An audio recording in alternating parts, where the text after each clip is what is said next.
mbokk yi ñu ngi leen di nuyu bu baax amati mbégte lool di ànd ak yéen ci seen émission diine ak jamono tey ñu bëgg a taxaw waxtaan ci thème boo xam ne daanaka alxames bi ñu génn lañ ko tàmbali woon jëmale ko ci parti politique ak jafe-jafe yi nga xam ne moom la ñu nekkee jamono ji bu ko fekkee ne jamono jii ñu ngi doon waxtaanee mbirum parti démocratique sénégalais ak coppite yi nga xam ne moom la.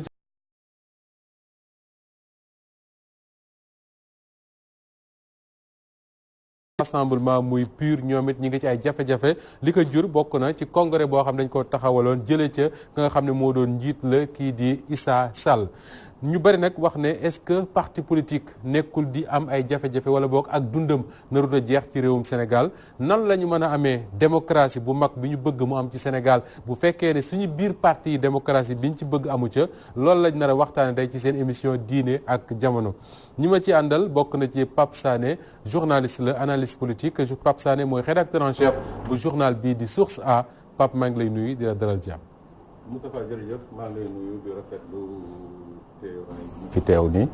di nuyu suma nattaango yi nga xam ne ñoo bokk table bi di ñaan aussi liñ fiy wax yàlla na doon jëriñ pour askan bi jëriñ pour sénégalais yi. amiin say nattaango bokk na ci Thierno Diop moom it journaliste la analyste politique Thierno moom mooy administré site bi ñu tuddee nettali.com Thierno.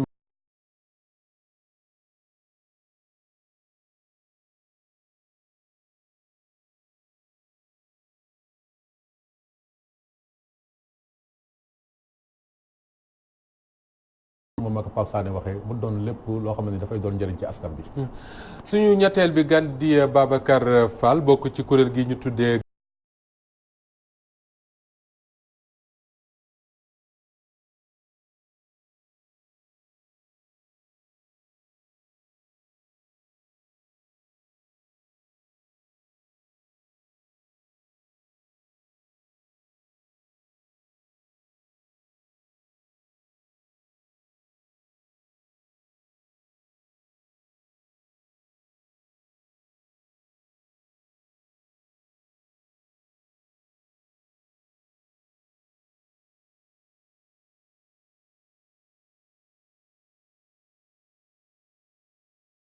waaw li ñu seetlu maa ngi koy tudd sànq mooy li am parti démocratique sénégalais ak ni nga xam ne noonu lañ ko seetloo fan yi ñu génn ak ci parti bii di PUR est-ce que da ngay jàpp ne crise la boo xam ne c'est propre au PDS ndax PDS ni mu tëggoo la ni muy dundee la wala parti politique yëpp ñoo am jafe-jafe jamono ji ñu nekk. waaw maa ngi lay gërëm di la sant Moustapha damay wax ne lii nga xam ne tey moom moo am daanaka du guléet.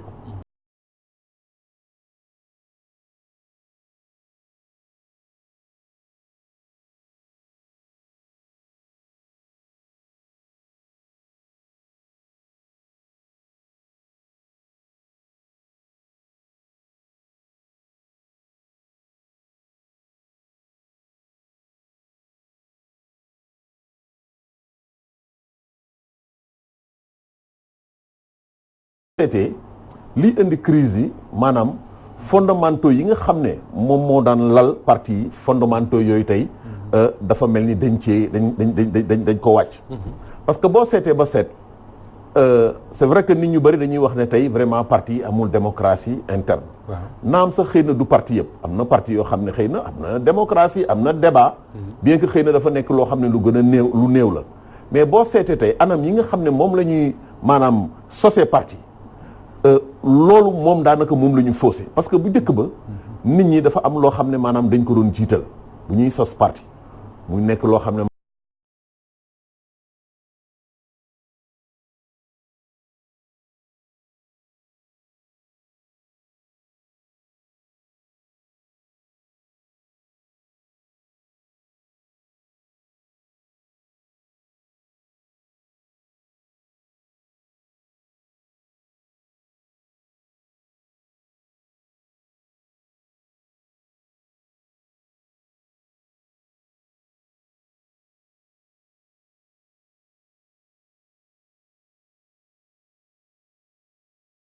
dem fële parce que loolu yëpp li ko laal mooy nit ñi maanaam fondamentaux yi dañ ko wàcc tey alal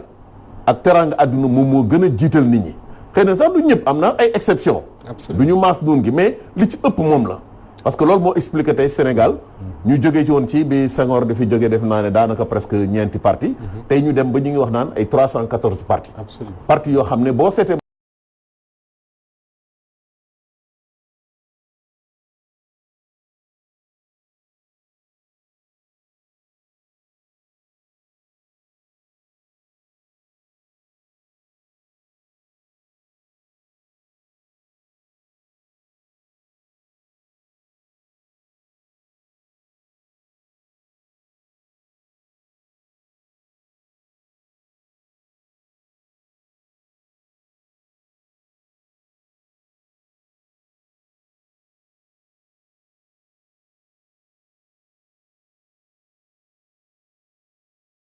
ci wàllu tey xëy na naka la ñu war a def pour mën a contrôler appareil bi moo xam pour mën a ànd ak nguur gi fi nekk wala pour xëy na mën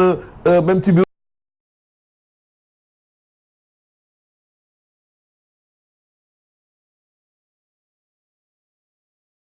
moo tax lu mel nii dama yaakaar ne vraiment donc dafa feeñ rek ci PDS ak PUR waaye yaakaar naa ne bu ñu seetee ba ci kanam xëy na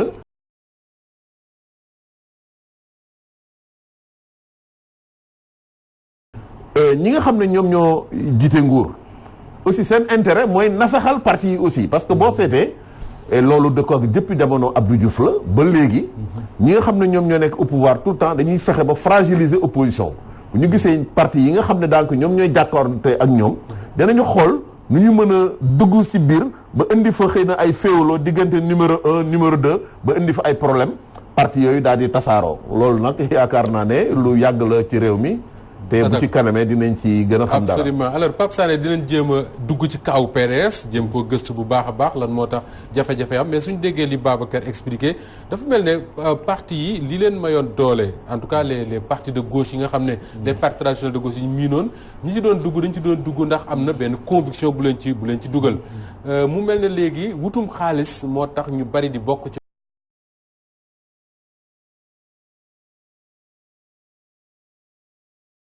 di rafetlu introduction bi nga xam ne doyen Babacar def na ko di ko dëggal rek mais nga may mu tuuti ma dellu ci gannaaw. aywa moo ni que bu ñu jàngatee tuuti histoire politique u Sénégal dem ci année avant indépendance yi. bu ñu ko saytoo day mel ni parti yooyu nga xam ne ñoo fi nekkoon mooy ay PRA.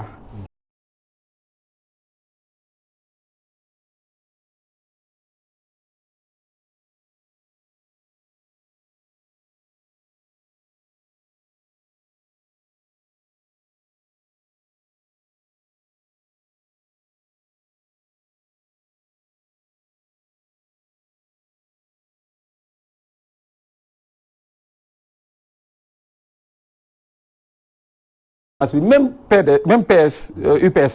balaa moo nekk PS ci première année indépendance yi tamit amoon na fonction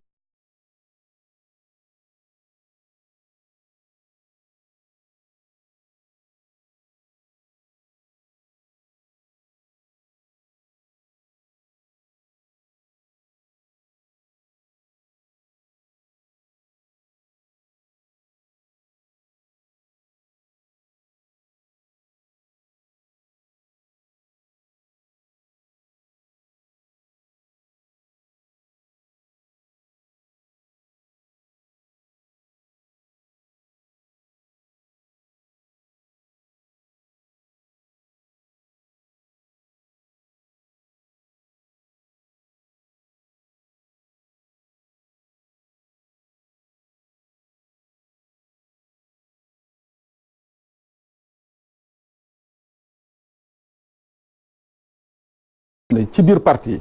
parce que dañuy jël njiit parti yi sax congrès ngi ne waaw mais moom ñooy koy organiser donc il faut que congrès bi fal leen bu yeneen fan yi bu loolu amee nag ñi si des ñëpp ñi ngi wéy ci bon vouloiru njiit mi moom mooy jël bigam xaatim ne Moustapha mi bëgg naa ko def lii Thierno mi bëgg naa ko def lii donc loolu démocratie amatu fa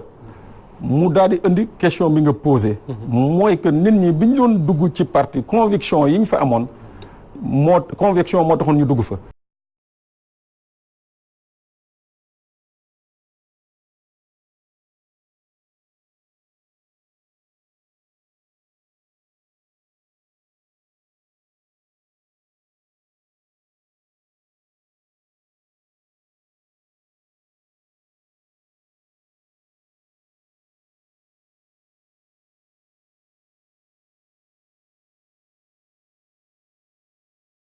Louga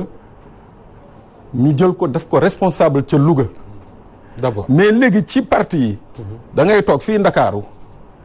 ñu ne la demal Louga woo ñaar wala ñetti nit ne leen ñun Moustapha nañu bëgg mu jiite foofu Louga donc foofu démocratie ba léegi amatu fa parti bi fii ci Ndakaaru mooy décider. mooy décider mooy toog fii Ndakaaru daal di leen Moustapha dama Louga woo fa ñaar wala ñetti nit ne leen man Moustapha laa bëgg ngeen mooy jiite moom laa bëgg mu teewal ma fii sama parti moom laa bëgg mu nekk responsable sama parti xam nga loolu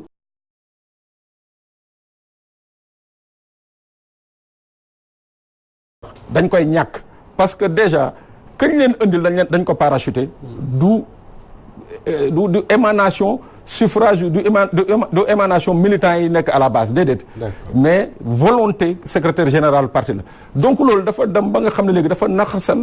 fonctionnement parti yi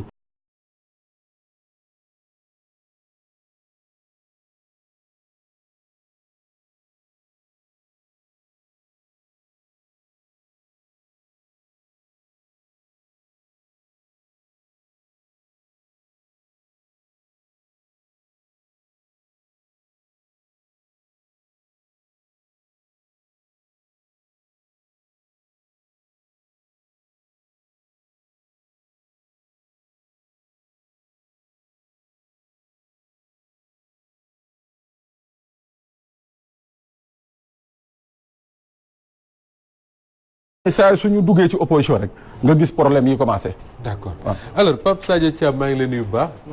di la dalal jàmm di la jéggalu comme ni ma war a jéggaloo ñu fi toog ñëpp parce que deuxième fois.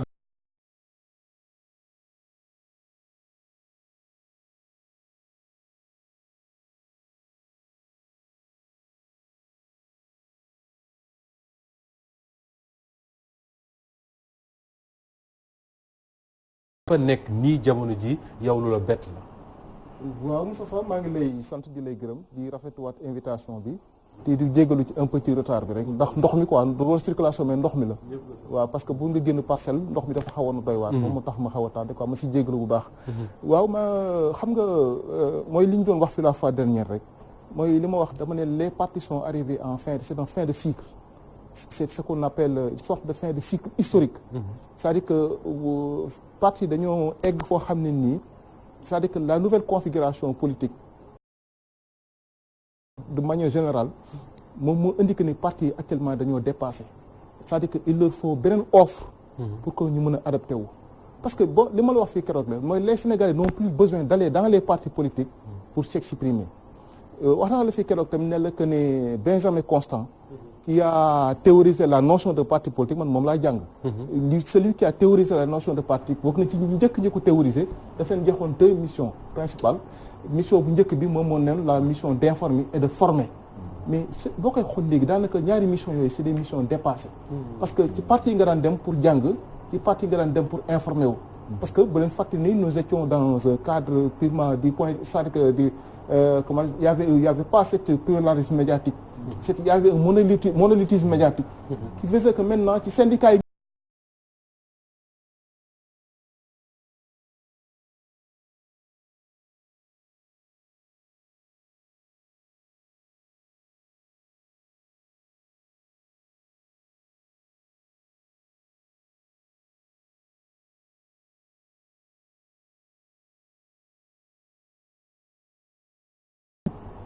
RND bu Cheikh Anta moo ëppoon doole PDS foofu du point de vue de l'implantation du point de vue de la conviction du point de vue de l'ancrage idéologique mais RND bu Cheikh Anta dafa dee parce que dafa nekkoon en fin de cycle historique BMS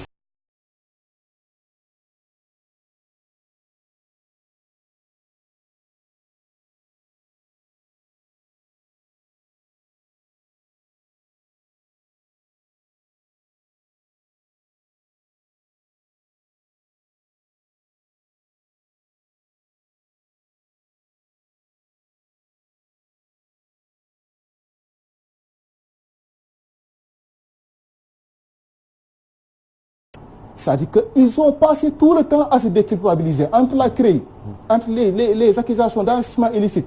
Ce parti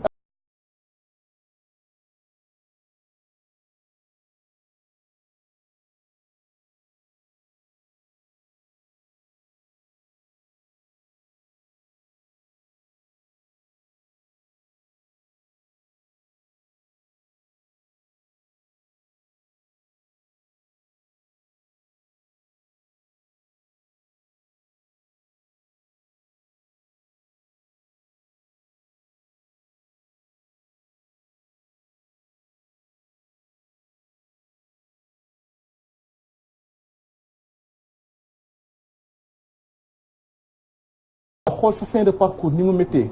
ñu ne la dévolution monarchique du pouvoir daanaka moo ko fi jëlee tey jii boo xoolee cette dévolution monarchique du pouvoir la moom mooy ñëwaat encore à la surface donc du point de vue des missions historiques man dama jàpp que ni les partis dañoo nekk en fin de mission seen offre politique déjà dafa dépassé soo gisee l'émergence de quelqu'un comme Sonko l'émergence des lanceurs d'idées des lanceurs d'alerte l'émergence de gens des mouvements citoyens comme Guy Marius Sagna mais du dara du ay nit yu leen topp mais offre bi la parce que ils sont pris ñoom ñoo beaucoup plus ñoom ñooy wax problème nit ñi ñoom ñoo gën a jege les préoccupations des Sénégalais parce que ñee boo xoolee tey jii aar lu nu bokk ça a été créé par des mouvements de la société civile parti politique ñoo leen fekk si actuellement ils se méfient des partis politiques parce que ils se disent que ne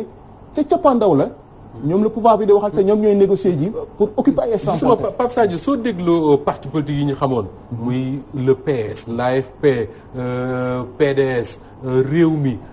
ak beneen boo ci mënta jël man j'ai l'impression que ni li ñuy wax préoccupation population yi tey soo bëggee dégg par exemple préoccupation population yi da ngay dégg lu mel ne aar la ñu bokk Ousmane Sonko wala Guy Marius Sagna mais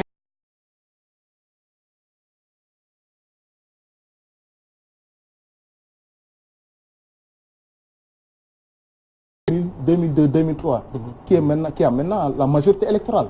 mais cette génération ne s'identifie pas à ces gens-là parce que ñoom seen conception politique moom mooy que l'entrisme naka laay mën a def pour accéder aux ressources de l'État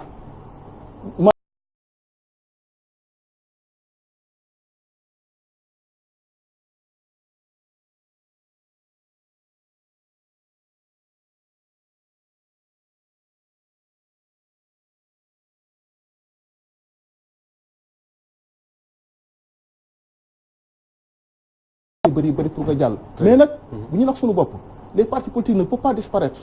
mënuñu disparaître parce que ñoom ñooy constituer l'architecture institutionnelle du pays te démocratie mënut a dem sans parti mais su fekkee ni parti yi revoiruñu seen mode de fonctionnement su fekkee ni parti yi revoiruñu seen offre politique moi je pense que à la limite même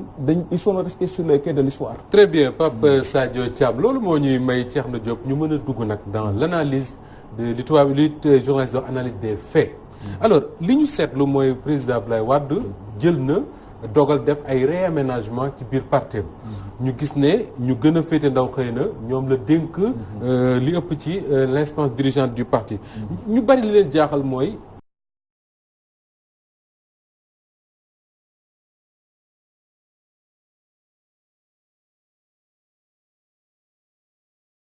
Pape Sadio bi ñu koy fàttali sax il a toujours fonctionné comme ça quand même li mu def nii du lu bees ci ñi miin parti jërëjëf Moustapha may nuyuwaat sama mag Pape Sadio Thiam di rafetlu analyse bi parce que xam naa après dinañ ci ñëwaat mais pour cas bi nga posé bi xam nga il faut ñu dellu tuuti ci taarix parce que am na loo xam ne mën na dédouaner maître Abdoulaye Wade ci boo xoolee parti démocratique sénégalais nu mu màggee xam nga dañ maanaam moom dafa mel ni affaire bi moomee lam la Doudou Wade nee na parti démocratique sénégalais doomu chef de gare la donc pain bu oto laay du ko xam nga PDS bi muy njëkk a dem élection finalement 1978 la mu jigee ci am 18 députés ñu ne ko amoo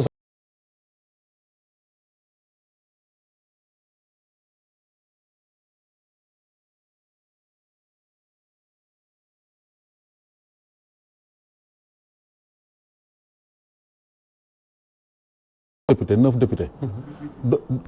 8 députés ou 9 voilà mu ne 8 merci pour l'information donc xam nga foofu après dafay am benn genre lu ñu tuddee benn paranoïa sécuritaire moom day tiit ci boppam du xam finalement kan lay wóolu ñu doxaat tuuti 1985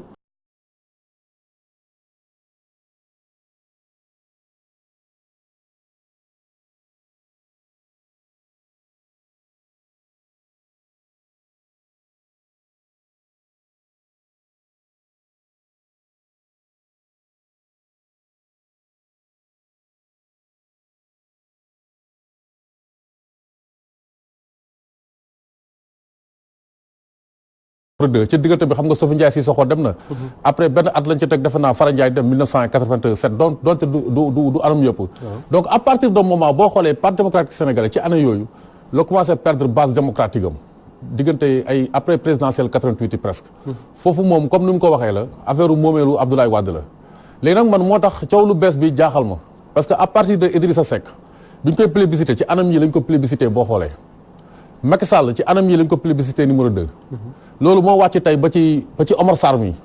xam nga ñoom dafa am lu ñu daan faral di kii boo xoolee bu Ablaye Wade ne weex na ñu ne tàll bu ne ñuul ne ñu ne kukk kon nag bu ne xonk la dañoo war a wax cur parce que noonu lañ mës a fonctionné ñu ne Wade mooy constante bi li si des ñëpp ay variable lañ ak leneen tam loo xam ne ni xëy dama ci xaw a wuteek ñi ma jiitu jël kàddu d'accord crise parti politique yi mais attention c'est pas un mouvement naturel mais c'est provoqué tam parce que bu fekkente da nga yor réew yow lépp li ngay réduire l'opposition à sa plus simple expression loolu tamit mais ça va de kii c'est de bonne guerre que parti yi duñ mën a exister parce que da nga def loo xam ne pour ñu daf ñuy dellu ci li Senghor defoon bi mu jógee ci événement 1963 yi dafa bëgg a tekk parti unique de fait boo xoolee comme li muy wax ni bon nee na BMS moo ëppoon enclave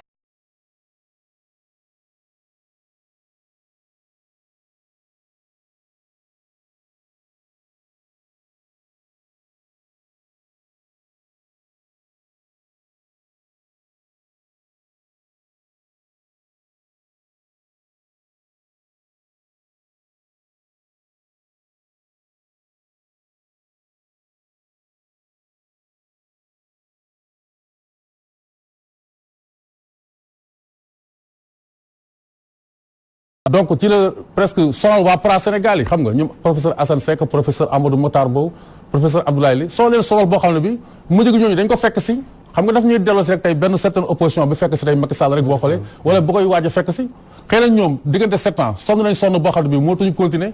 ñu ne vaut mieux ranger les armes xam nga dem rejoindre ko donc boo xoolee li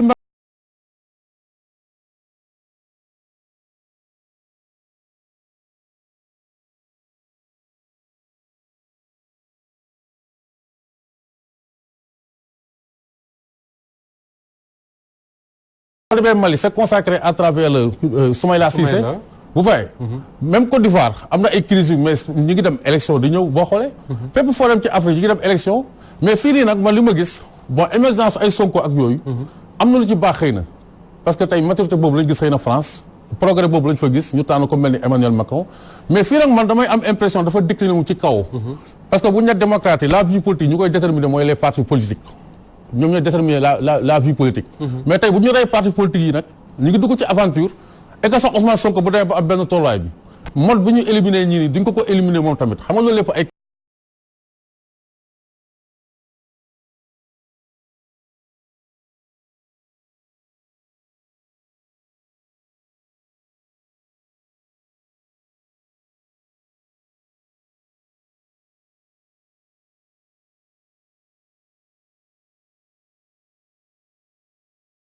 dellu ci régime totalitaire yi boo xoolee yi nga xam ne après deuxième guerre mondiale ñoo judd bootu wala mujj ci Union soviétique ak ñëpp xam nga xam nañ fa ñu mujj ñoom ñëpp boo xoolee ci kaw lañu mujj moo tax baaxul parce que démocratie mooy li nga xam ne nii ci la développement xaj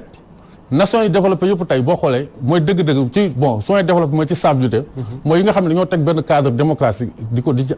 avancé mais lii nii nag dafay doon loo xam ne nii ñun daf ñuy jaaxal daal di tiit sax mu jëm ci loo xam ne nii dafay doon kaw parce que comme je l'ai dit c'est pas un mouvement naturel mais c'est un mouvement plutôt provoqué. alors ku xam parti démocratique sénégalais Babacar xam ne ni ko Thierno rappelé def historique bi parti la boo xam ne à des époques différentes Abdoulaye Wade ci boppam moom mooy tànn ñi nga xam ne ñoom ñoo koy jiite ñoom ñoo fay nekk est-ce que quelque part Abdoulaye Wade mënuñu yaakaar rek ne li Thierno tudde réflexe sécuritaire peut-être que ni il a subi tellement de trahison qu'il se dit que am na ñoo xam ne su leen bàyyee à la tête de son parti ñu kon ne nii suñ deful nak li Pape Sadio doon wax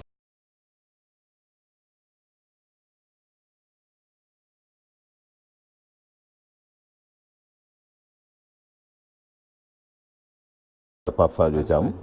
ci analyse bi muy wax sànq je crois que donc ànd naa ci lu bari seulement am na fu mu waxee ne parti yi tey c'est vrai que dañu nekk fin de cycle mais dama ne loolu aussi dañu relativiser je crois que même d'ailleurs foofu la mujj historique waaw parce que boo seetee ba seet malgré que am na tey crise ci biir parti politique am na ay jafe-jafe mais les partis aujourd'hui sont incontournables xam nga wax na ne tey dañu am vraiment donc ancrage alors léegi boo seetee ba seet tey ñu ngi gis ay mouvements citoyens yoo xam ne ñu ngi jóg ñu gis ay activistes ak ay lanceurs d'alerte yooyu ñuy wax mais boo seetee ba seet à chaque fois bu ñu demee élection nit ñi sénégalais yi maanaam seen i carte parti politique lañ koy jox heure boo xamee ne parti politique dañu samp ndënd am ay candidats indépendants wala ñoo xam ne nekkuñu ci ay formation politique organisée nekk candidat boo seetee ba seet ñooñu dañuy lajj daanaka. mais lan mooy expliquer loolu sénégalais li ñuy yàq politiciens yëpp. waaw mais terewul mooy li ma wax rek daana jàpp nañ ne politique vraiment dafa parti politique dafa nekk loo xam ne lu baax la muy aussi vraiment tax démocratie aussi mën a sax ci réew. malgré que nag xëy na mën na am lu ñu leen reproché am na ay problème mu démocratie ci biir ak et cetera mais terewul dafa nekk loo xam ne vraiment lu incontournable.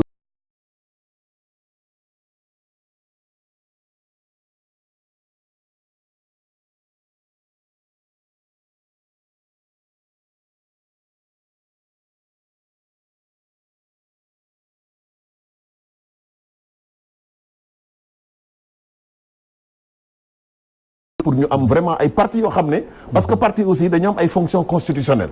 mooy ci biir constitution wax nañ ne les partis concourent à l'expression du suffrage à l'éducation des citoyens et cetera donc il faut que pour man ñu tëggaat parti yi parce que vraiment lu jaadu la waru ñu nekk ba am na crise bon parti sénégalais yi weddi nañ leen peut-être que les gens ne se reconnaissent plus dans les partis donc nañ leen sànni fële loolu man aussi loolu d'accord ma ci maintenant ci wàllu PDS c'est vrai.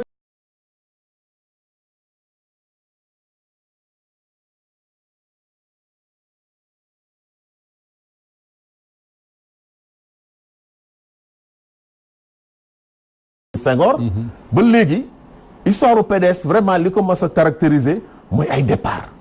et pas des moindres boo seetee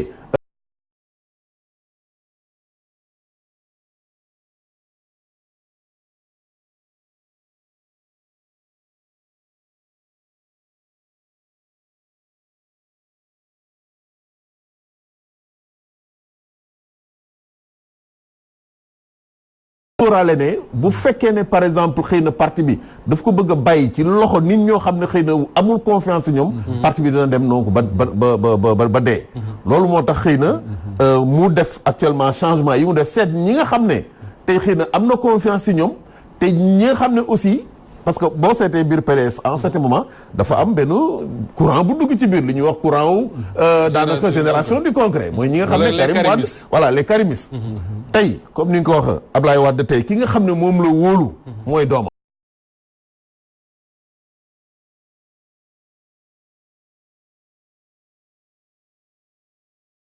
ñoom ñoo gën a jege doomam mu teg parti bi seen loxo loolu moo tax yaakaar naa ne tey mu am problème ak ñi nga xam ne ñoo nekkoon ci parti mu àndoon ak ñoom dem muy ñoom Omar Sarr ak man ñoom Maître Sall ak ñoom Babacar Gueye ñoom ñi mu bëgg leen évincer indi ñeen xale yoo xam ne ñu boo xoolee poste yi ni ñu ko tëggee parce que ñi ci nekk yëpp nit ñu jege Karim Wade lañ am na ñu c'est des hommes de Karim voilà c'est des hommes de Karim am na ñu wax ne sax presque voilà Karim prend en main le parti waaw et à partir de l'étranger vraiment moom mooy dogal mooy yónnee ay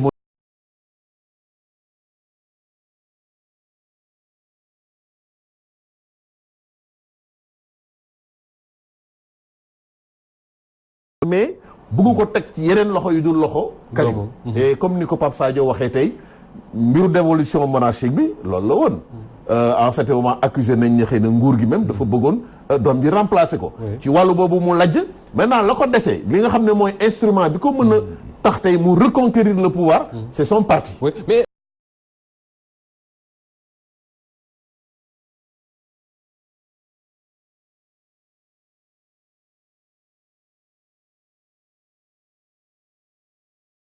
à son âge déjà ak fi PDS toll mu xalaat ne su bëggee héritage am continuer kenn la ci wóolu muy doomam waaw mais loolu aussi la fa am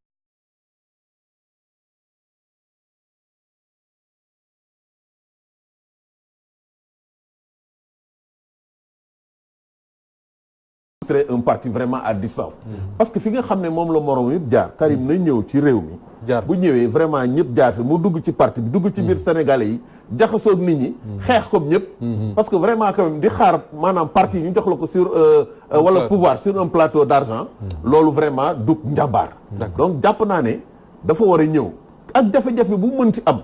même bu fekkee ne sax dafay ñëw xëy na ñu jàpp ko bon tëj ko kaso wala teg ko yenn daan yi pour man dafa war a ñëw assumer combat bi parce que loolu moom moo koy jox légitimité parce que politique aussi pour nga mën cee vraiment donc xàll yoon am ci yoon woo xam ne aussi bu sori la il faut que nga xeex le combat de la légitimité ba am ko combat la te exemple bi mooy Pafam déjà voilà et loolu donc mënul toog fële vraiment bàyyi papa ji di xeex bi à sa place bon di nas ak di nocc moom mu toog fële loolu je crois que PDS war na régler problème boobu. maintenant PDS c'est un parti boo xam ne parti bu historique la damay wax ne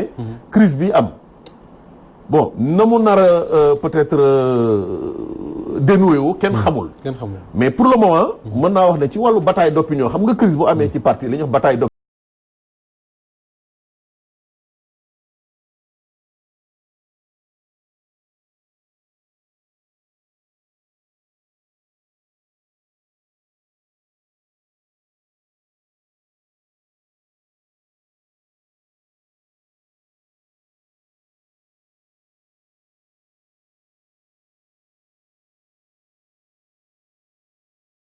fan engagé bataille d'opinion boobu daal di ko remporter parce que boobu dañ ko dax jàpp ne dax bi ñu ko dax dafa nekk loo xam ne teguwul ci yoon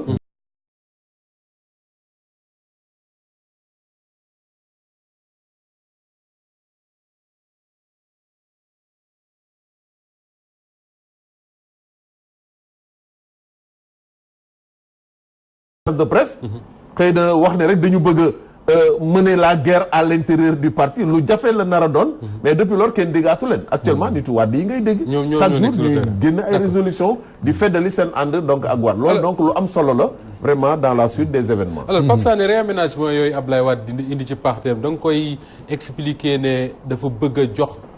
doom ji le pouvoir comme ni ko yenn journalistes yi bindee wala da nga jàpp ne patrimoine bi mu jàpp ne moom moo ko liggéey moom ci ay loxoom muy parti démocrate sénégalais wóolootul di ko bàyyi ci loxo ñi nga xam ne ñoom la ci àndal depuis 2012 à peu près. ok d'accord Moustapha xam nga dafa am aussi benn jàngat bi nga xam ne à l'unanimité ñiy toog ci table bi yëpp dañ ko d'accord mooy que Abdoulaye Wade dafa nekk le leader politique qui a été le plus trahi au Sénégal c'est-à-dire mooy ki nga xam ne lañ ko war bu doon maanaam saa suñ ko waree rek béjjën génn c'est-à-dire xam naa ne fu mu nekk nii moom yaram bi yëpp ay béjjën lay doon quoi effectivement il a été tellement trahi mais trahison yooyu yëpp boo ko xoolee dafay am benn lecture bu tuuti bu may jox man maa ngi koy comparer rek benn gàncax bi nga xam ne day lemu waaye du mus a damm parce que PDS 78 ba 2019 fi mu jaar yëpp te ba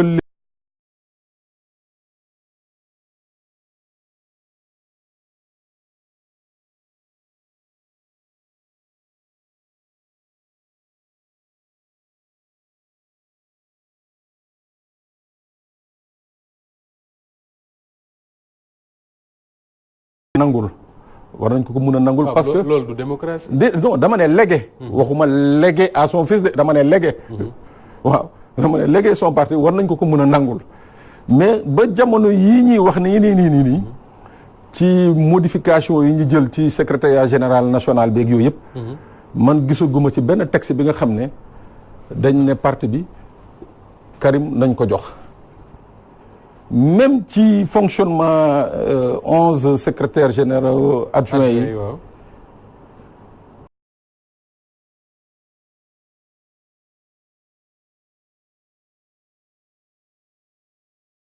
xëy na mu mun ko nangu mais ba léegi nii ci tracé bii ni mu am ni gisuguma ci Karim Wade gaa ay nitam ñoom nañu jël teg leen. mais sur liste bi c'est Karim Wade qui vient après Bara Gaye. waaw après Bara Gaye. oui mais non kooku mais à tour de rôle. mais dama bëgg juste rek ñëw ci benn détail pour tontu ci li ngay wax. quelques mois après la présidentielle de 2012 bi mu perte élection yi. la première rencontre bi mu organisé fii CICES. mais ci même condition yi c'est-à-dire ni mu toogee nii tas le secrétariat national nii la toog décidé woo Omar Sarr ne ko bés ni ki tey yaay coordonnateur. parce que taxal ma tegal la ci lenn. waaw bii maître Mbaye Jacques Diop yàlla na ko yàlla yërëm duggee ci PDS. ci CICES gii le président Abdoulaye Wade toog pour congrès fusion wu parti wu Mbaye Jacques ak bu PDS.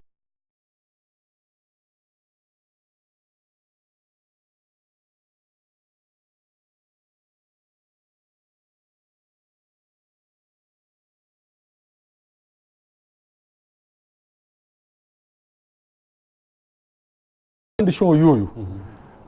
la jël li day ni parti bi te jamono yooyu bi mu ngi nommé Oumar Sarr coordonnateur new moon amul légitimité bi de mais amoon na ñu ko ëppale fii ci PDS mais mu baleen fi à l'époque il y avait Pape Diop qui était président du Sénat donc moo tax mu gedd dem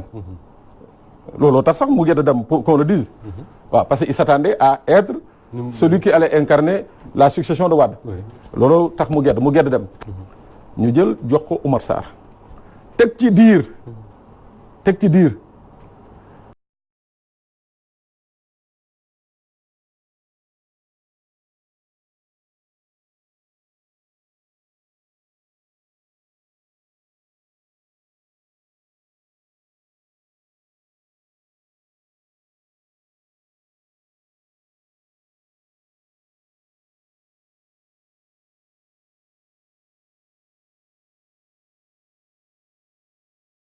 noonu jamono yooyu li ñuy kaas ni bu ñu ko kaasoon ci jamono yooyu xëy na ni que tey jii situation bu mel ni du présenté wu mooy que tey jii li naroon am peut-être que daañu organiser wu de telle sorte que légitimement ki nga xam ne moo war a jël parti bi dina ko jël muy benn jàngat ñaareel jàngat bi Moussa Ba man sama jàngatu bopp la dama ne Abdoulaye Wade c'est un monstre politique à l'image d'un Gbagbo ou d'un Mugabe c'est-à-dire ñooñu c'est une race bi nga xam ne jeex na en Afrique kenn mënatu leen defal day disparaître non jeex na ñi ngi jëm 2024 ki fi nekk njiitum réew peut-être dana ko fekk mu toll ci 60 ans wala 62 ans 61 ans du ko sori Idrissa Seck xaw ma dana bokk wala du bokk mais ñi nga xam ne ñooy postulants yi nga xam ne ñoo gën a taxaw fu mu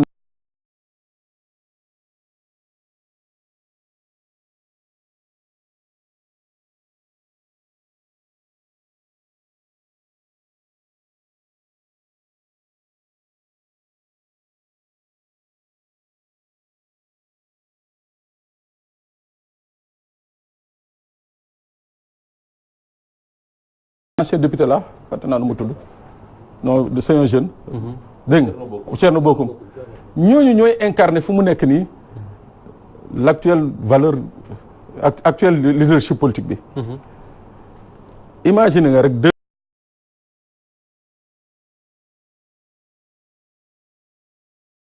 xew de mooy que les gens vont se battre pour que ay élection yu jaar yoon am fii da nga yaakaar ne Macky Sall da ciy bokk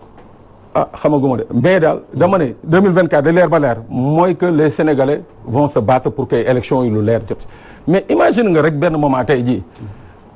ñii nga xam ne ñoom la Abdoulaye Wade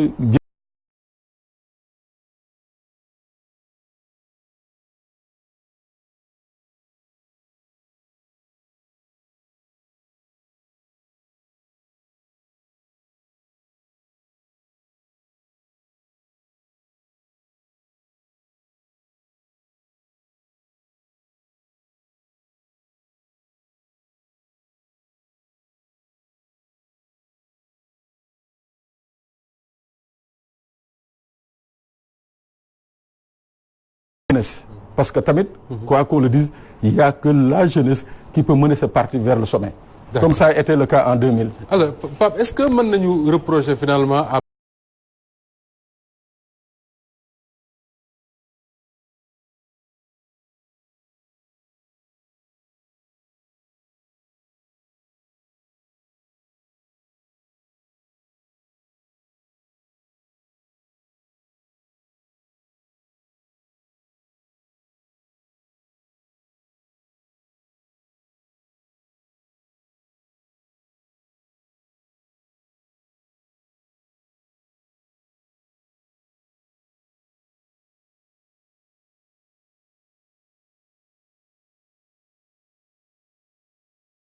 rek moom ci la ñu dellu si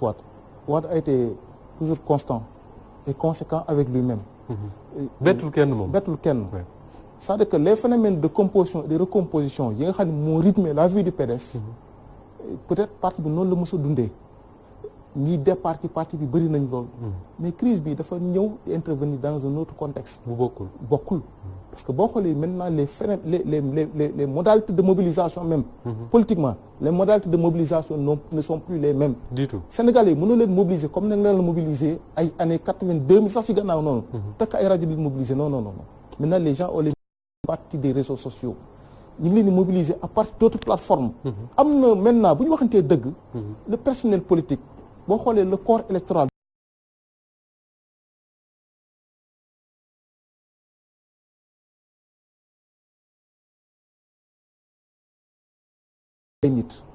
donc ce problème est réglé. il ne viole pas les textes de son parti. il viole pas les textes de son parti. mais nag aussi lan mooy conséquence bi parce que ki nga fi bëgg a indi teg ko fi ki nga fi bëgg a indi teg ko fi amul background papaam amul courage papaam sur le plan intellectuel amul background bi nga xam ni bon la bàyyi am moom mooy Karim Wade. ñi nga xam ne teg nañ leen fi également amuñu boobu popularité boo xam ne nii war na mën a tax ñu jiite parti bi faire face à des dinosaures politiques yoo xam ne. parce que Macky Sall tam loo ko mënti waxal aussi c'est un dinosaure politique. absolument parce que. wane na ko ku janoo ak Ablaye Wade mbër bu toll Ablaye Wade. nga xeex ak moom gañe ko taxaw fi depuis 2012 ba léegi ngay diriger dëkk bi balta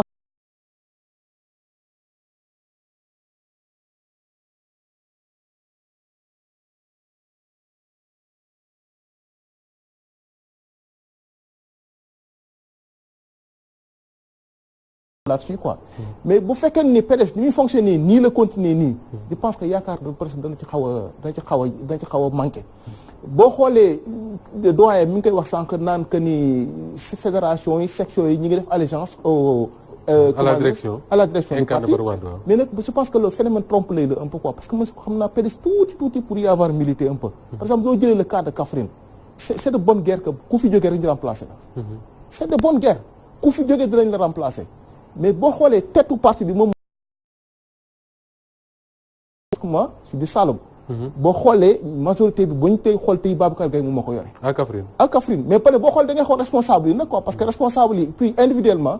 bu leen di xool fa bu dee trompe-l'œil lay nekk mais ñun ñu dëkk dans le Saloum xam li nga xam ne moom moo fa xew bu ñuy xool majorité bi Babacar Gaye moom moo ko yore te wane na ko bi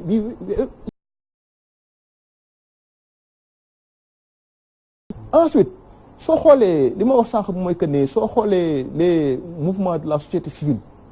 percées yi ñu am ni évidemment parti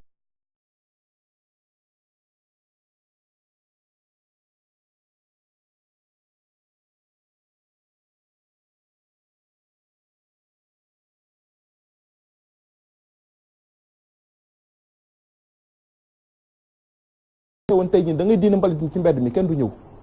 mais lan moo tax parce que y a un discrédit qui frappe et les partis politiques et le personnel politique moi je pense que année yii di ñëw nii la science politique aura beaucoup de recherche à faire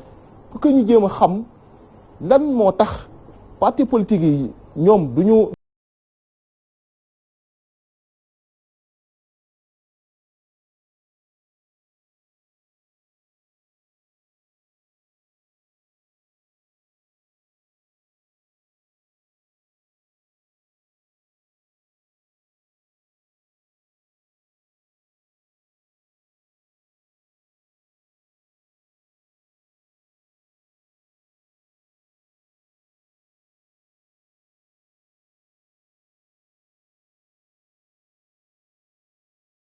laajoon question bi autrement est-ce que ñoom Oumar Sarr maître Amadou Sall Babacar Gaye ak ñeneen am nañ capacité de mobilisation wala un bagage intellectuel bu ndaw yi amul. waaw foofu nag aussi bonne question. parce que boo xoolee leen ni les frondeurs. bu ci génnee Babacar Gaye nga génn ci Oumar Sarr. ci des politique boo xam ne politique de sommet lañ doon mëne. donc foofu je pense.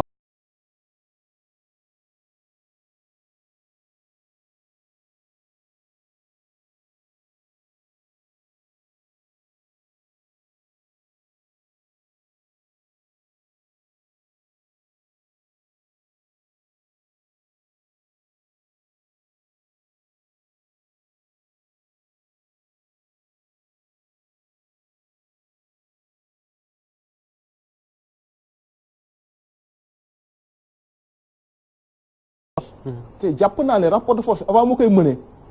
mesuré na ko wóor ko ni bu si demee na leen duma natt na leen. natt na leen bu mu wëree ni ñii. bu leen fi jëlee. kon Pape d'accord ak ñiy wax ne Wade li muy def xëy na xamatu ko sax. c'est Karim Wade qui décide de tout boo ni ma la dégg ngay waxee ni Wade moo natt gaa ñi xam ne su leen songee duma leen. waaw mais parce que bras de fer bu fekkee ne doo ko bëgg a mëne.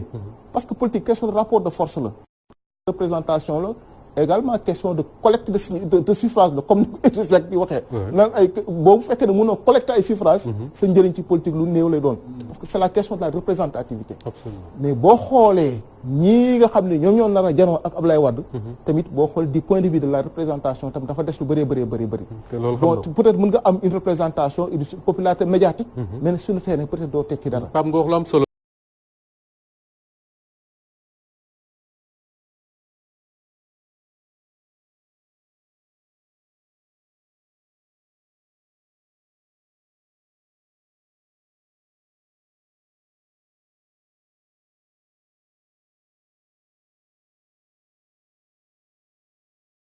ne c'est son fils qui est derrière tout ça mais Amadou Sall am na expression bu mu utiliser d'ailleurs il utilise le paravent parental pour di poser yenn actes yi est-ce que da nga yaakaar da nga d'accord ak ñoom que ni c'est Karim Wade qui manipule en fin de compte.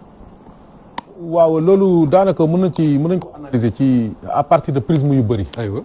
mais benn bi mooy man toujours dafa am loo xam ne dafa may jaaxal tam loolu. pour ñu objectif ci débat bi.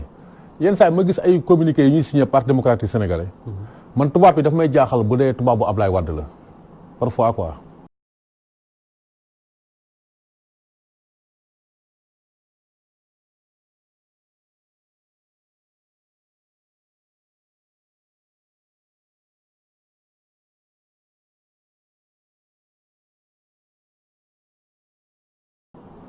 paradigme yi mooy lan dévolution monarchique du pouvoir parce que mooy baat buy wéy ba tey.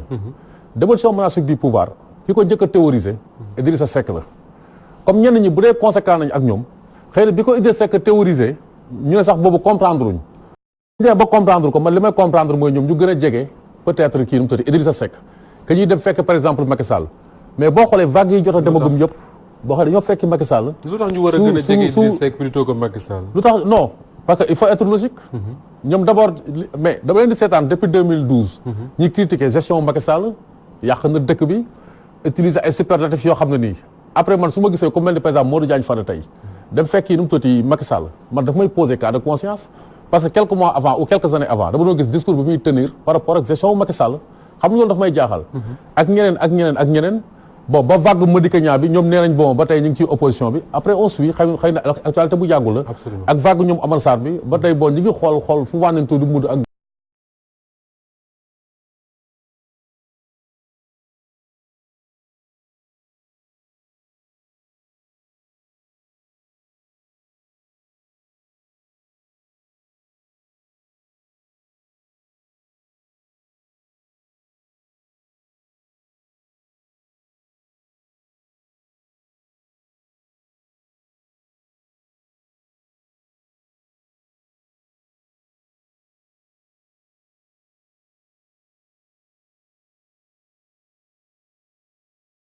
il faut ñu jël affaire dévolution monarchique du pouvoir teg léegi wax dévolution monarchique ci affaire Karim Wade depuis quelque temps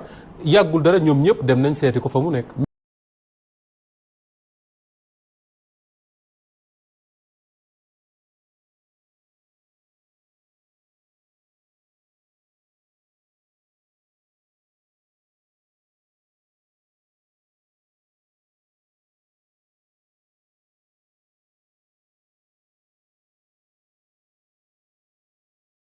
tam nit nga nangu ko nga mañ ko nangu mais Karim Wade dafa am benn après peut-être effet martyr bi la mais après 2012 dafa nekk réalité politique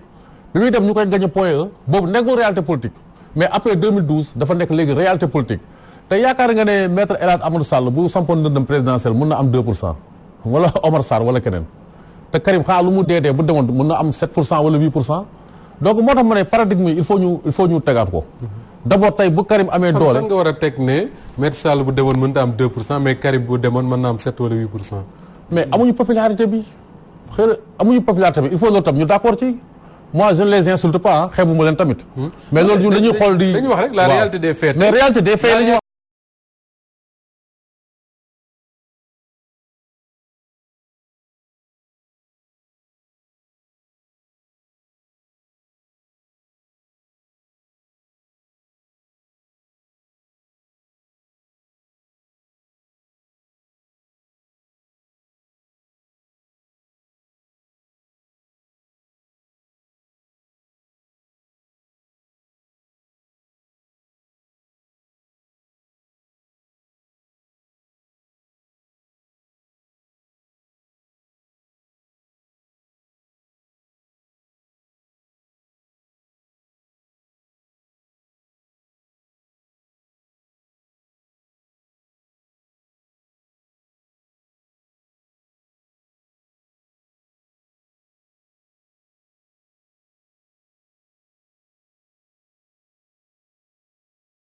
mënuñ ko wax mais comme Karim da ko bëri wax day jafe tam yenn saa yi nga mën a wax lenn ci moom quoi. moom boo xamee ak boo xamul du neex xàmmee parce que du koy wax neexul mesuré. voilà il n'est pas exubérant quoi comme ni ko keneen melee ak yooyu moom c'est un homme de peu de parole de peu de mots boo xoolee quoi. donc débat bi pour ñu tegaat ko xam nga pour man. damay bañ ñu dugg ci fausse piste. fii réalité bi fi am mooy dañoo taal CREI cour de répression de l'enrichissement illicite. parce que comme on dit le nez de Cléopâtre aurait été plus court si le nez de Cléopâtre était plus court la face de la terre aurait changé. kon tey bu ñu tëjutoon Karim Wade la mooy doon destin au Parti démocratique sénégalais la moo tax ñu tëj Karim Wade mooy cour de répression de l'enrichissement illicite et on va souscrire à une justice du double standard. mooy boo xam ne kumba am ndey la ak kumba amul ndey. nga xam ne Abdou Diouf bi mu ko créé je prends à témoin ñi nga xam ne ñoo mag xëy na ñoom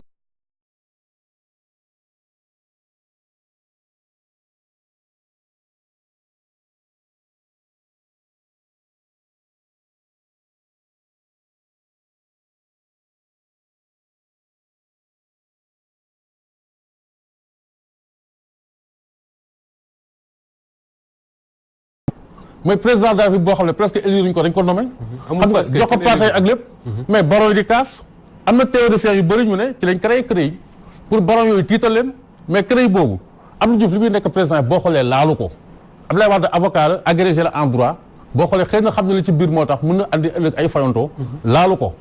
mais CREI boobu tey ñu laal ko nit ñi di naatable mais après ngeen gis sur 25 personnes boo xoolee Karim rek est pris en cible boo xoolee donc loolu dafay poser problème. pour man tey donc débat wu Parti démocratique sénégalais. pour yow destin wu PDS mënoon na changer ci nii wala ci ndële. su Karim Wade demuloon prison. bien sûr bu demutoon peut-être prison. mu nekk xëy na doon prétention wu jiite parti mais comme xam nga ñoom Ousmane président kii yàlla na ko yàlla yem Ousmane Tanor Dieng. diggante 2000 ba 2012 dañoo nekk ci dëkk bi. loolee Wade teg ñu ne ñun ñoo ko dàq mu nekk un débat d'idées.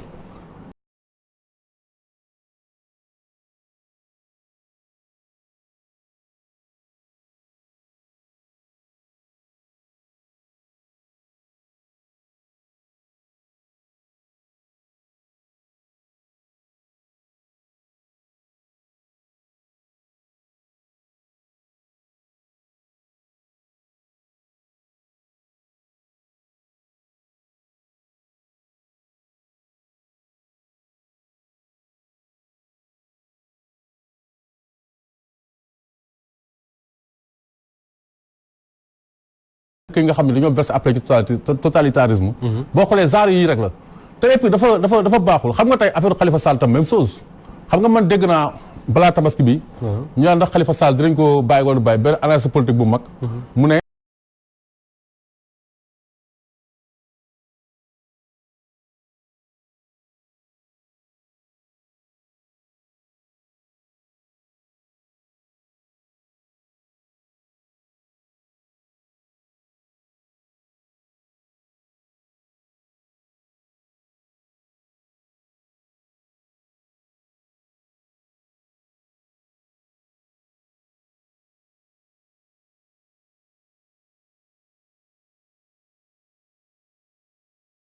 tey sax foofu laa mën a ànd tey ci dialogue mais dialogue boo gis dafa am ñaan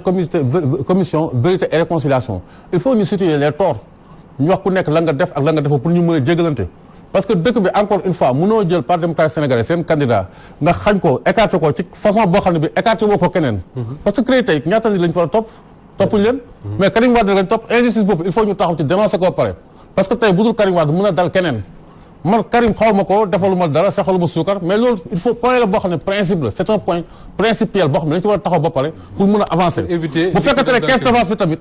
dafa am ñu jiitu Khalifa Sall am nu ñu ko gérer ñoom ñu bàyyi ñu toppuñu leen ñu topp Khalifa Sall mais forcément problème dafay am te loolu il faut ñu régler pour mën a avancer parce que comme ni ñu koy waxee la démocratie c'est le fait de maintenir les branches de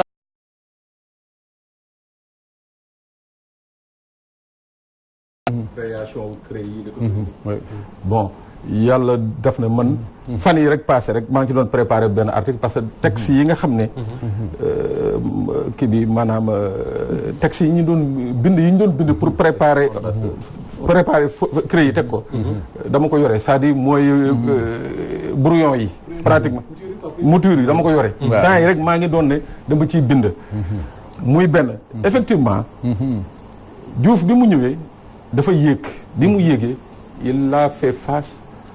au baron c'est-à-dire il y avait dem ci yàlla Babacar Ba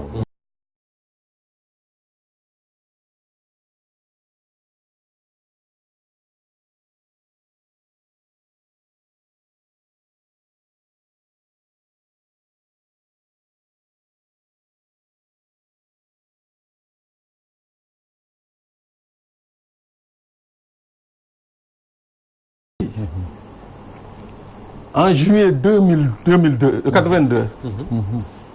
le commissaire Ba qui était le chef du bureau des enquêtes de la CREI on l'a retrouvé mort dans des conditions extraordinaires à Bagdad. Bagdad Irak. Mais ça c'est des trucs yoo xam ne nit ñi duñ ko mës a wax. D'autres disent qu'il a été tué. D'autres disent que c'était un accident. Mais ci rapport service iranien yi. Ils ont conclu à un assassinat. Ça a été la chose bi nga xam ne Mame Abdou Sy la appuyé wu pour demander à Diouf de reculer. Sur la CREI. lii nekk ci biir dëgg nag xawma ko mais je sais que ça a été l'effet déclencheur. pour mu arrêter mu jël CREI yi teg ko na le.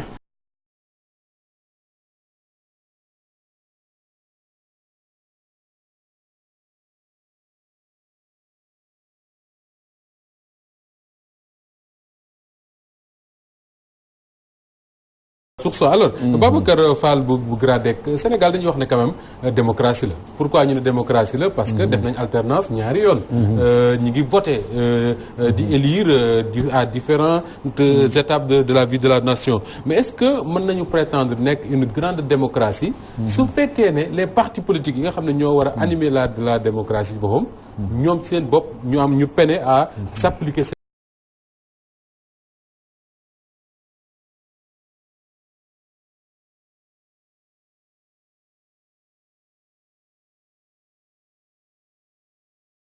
mandargaal démocratie la il faut que élection yoo xam ne yu transparente loolu tamit lu am solo la ak élection yoo xam ne tamit dañuy garantir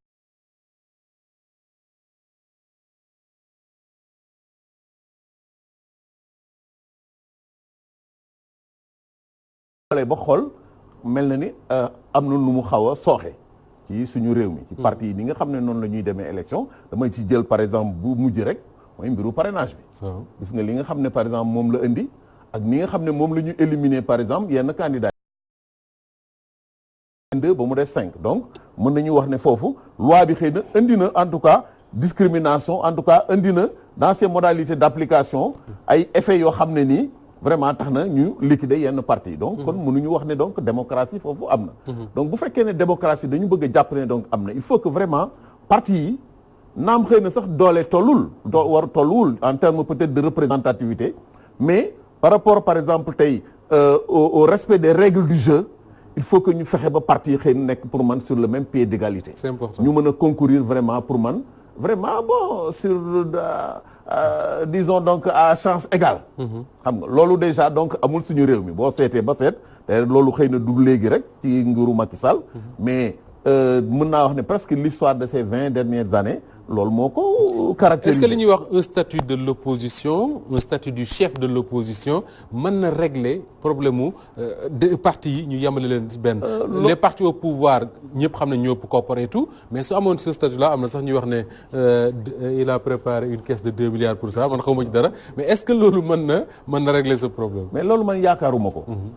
ban jàpp naa ne pour les partis politiques tey la priorité est ailleurs. Et ailleurs. Que tey xëy na cette histoire par exemple de c'est vrai que c'est inscrit dans la constitution donc de 2016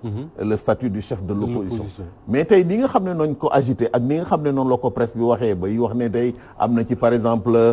2 milliards yoo xam ne dañ ko jox chef de l'opposition mu mën ko gérer ba mu indi tey presque ay guerre de positionnement yoo xam ne nii lu am la nit ñi ñu ngi ko gis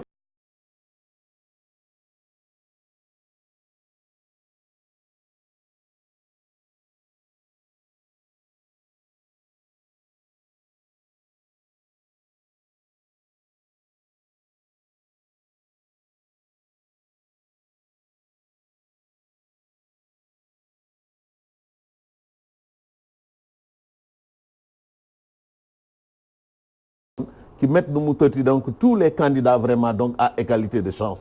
ci wàllu par exemple tey accès wu médias yi boo xoolee gis nañu RTS daanaka depuis presque bi Macky Sall ñëwee ba léegi presque parti politique yi amatuñ fa accès loolu problème la et c'est un éminent membre de l'APR moo ko dénoncé récemment.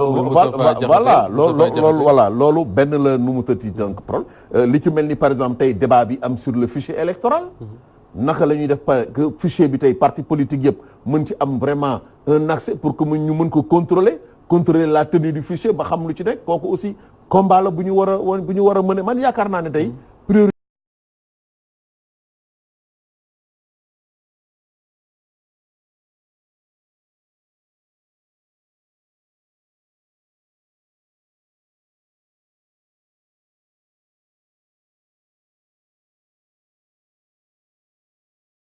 si set la boo xam ne nii tàllal nañ ko mais ba fu muy mujjee je crois que donc day diviser opposition bi détourner leen vraiment par rapport ak seen objectif. alors Pape Sané bu ñuy wax ba léegi ci Pape Sadio Thiam ci démocratie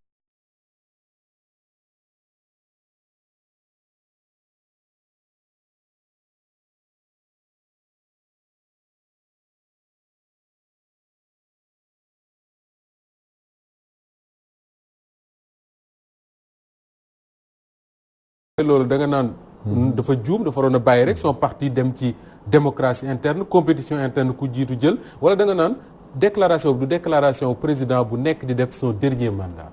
waaw xam nga man dama jàpp ne Macky Sall dafa nekk ci ni ñuy wax mbapat.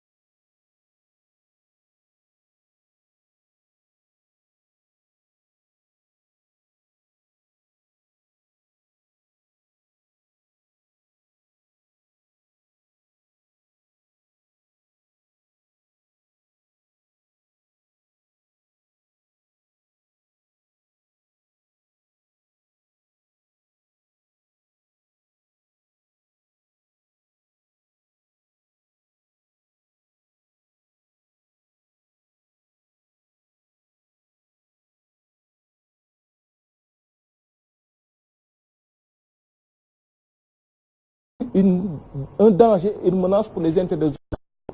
parce que le discours nationaliste bi muy développé nii. soo xamee boo xoolee l'émergence du nationalisme au Sénégal ay France dégage ay frappe. loolu c'est des dangers yoo xam ne dafa inquiéter gars yi. ça va les incliner. mu mel ne loolu lépp ay démembrement au discours Sonko la. ay démembrement ci discours am la. parce que tey jii c'est li mu théorisé ce discours anti-système. ce discours anti-nationaliste yooyu. peut-être sax léegi la ko xaw a diluer. mais loolu li muy indi moom mooy que ni tubaab yi. dañuy reconsidérer seen position nag seen nee nag.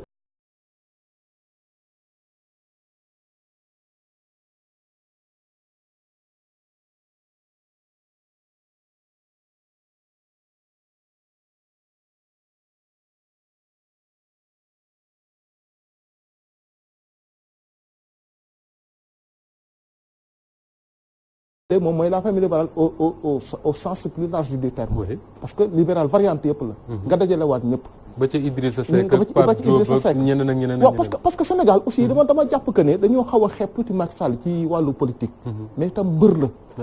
ëpp naa xeeb nag parce que li mu fi war a depuis 2012. waaw mën na quand même. waaw en tout cas mën naa politique. waaw mbër la. waaw. mais tey jii nag aussi tam manœuvre bu mu def fausse manœuvre rek. ça va se retourner contre lui. parce que boo xoolee APR tey jii nii parti la boo xam ne nii. bon tey jii ci luy baax la. ñii ñu joxoon ay sucette ñii ñu nommé leen ay conseillers ñii ay ministres.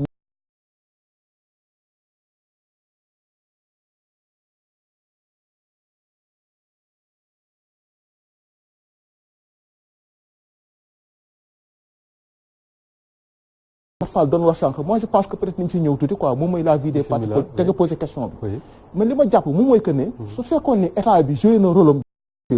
ci contrôle ak surveillance su parti politique yi. c'est-à-dire situation bii dañ ci egg. parce que parti yu bari dans l'illégalité lañu nekk. illégalité lañu nekk parce que du gisoo parti yu fiy déclaré. seen compte annuellement parti yu néew lañu. man mosuma ko dégg de benn parti laa mos a dégg mu def ko fi ci sama gëstu muy CDP garab gi bu Iba Der. ñooñu ñoo def. ak Sonko Pastef waaw. ñaari parti yooyu daal laa gis bu fekkee ne peut-être mën naa juum. peut-être demee tam mën nañu rectifier. ñaari parti yooyu daal laa gis ñoom ñoo ko fi mos a def. bu fekkoon ni également. Sonko bind na fii jamono bi Abdoulaye Daouda Diallo nekk ministre de l'intérieur. bind na ko. nekkoon na tas parti yi nga xam ne yëpp day nekkuñu ci yoon. defuñu lim yoon waaw loolu bind na Abdoulaye Daouda Diallo donc waxoon ne da leen dissoudre. waaw parce que boo jëlee un parti comme le parti de Mbaye Jacques Diop. mais ñoom seeyal nañ seen bopp ci biir kii mais du point de vue statutaire. seen parti mi bu Mbaye Jacques Diop mi existe ba léegi. déedéet ba léegi mi ngi existe.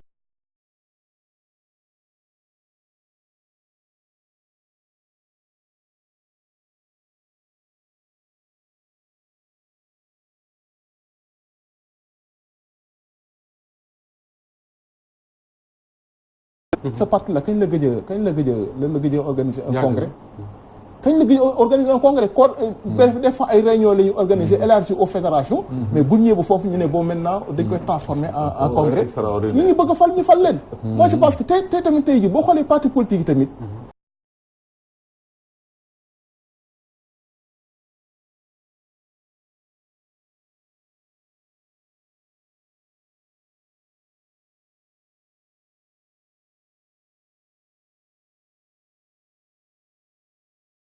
waa GRADEC surtout yéen ñi nga xam ne yéen ñi gëstu dans la vie des partis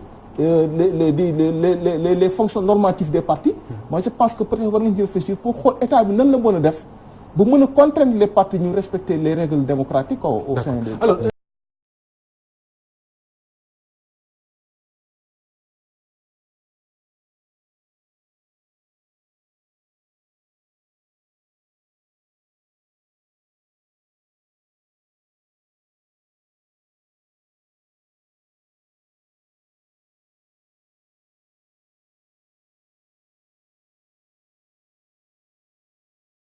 junj ko sànq utiliser wuñu leen ci benn mbappatu président Macky Sall bu muy préparé pour xool lan mooy xew d'ici 2024 et que su carte gi leerul mu bañ a am une sortie douce mu sampaat ndëndëm ci langue gi parce que ñu bari ñu ngi fàttali ne fii ñu nekk suñu loi bi amul dara lu interdire Macky Sall mu présenté waat loolu kàddoom peut-être bien sûr et puis heureusement bi nga ko relevé parce que xam nga am na man benn borom xam-xam ci wàllu yoon droit affaire constitution bu ma ci laaj mu wax ma li nga ma wax nii nee na dara teew ko présenté wu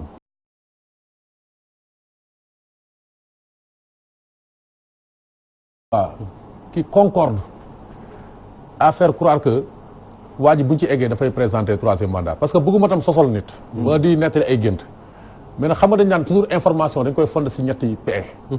preuve présomption wala projection fii nii amuñu ay preuve mais am nañu ay présomption yu doy pour mën a fonder benn projection d'abord mooy moom amul parti xam nga bu ñu ne structuration horizontale rek foofu notion d'organisation xëy na affaire organigramme la dàq organigramme ci boppam moo fa amatul parce que ñu ne ñëpp ñoo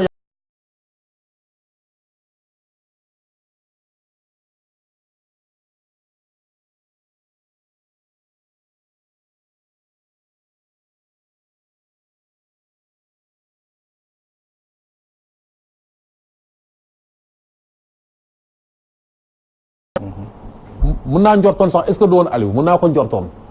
mais xam nga tey Sall mais xam nga tey kenn mënatu ko xalaat après defe naa ci li ma yaakaar ci affaire Petro-Tim bi mu jàllee ba tey mais moom naa ko njort parce que waaj tam doole ji mu amoon daf ma jaaxaloon xam nga mu ne association maire yeeg yëpp da nga xool ne maire yu bëri xëy na bon bokkuñu woon APR xëy na ñoom dañ fa wàll yaan si après xëy na ñooñu seen choix du bëri lool parce que comme ils n'ont pas participé au combat et qu'ils ont été invités à la table des vainqueurs xëy na du ñu bëri li ñuy mën a kaas donc mu yor AMS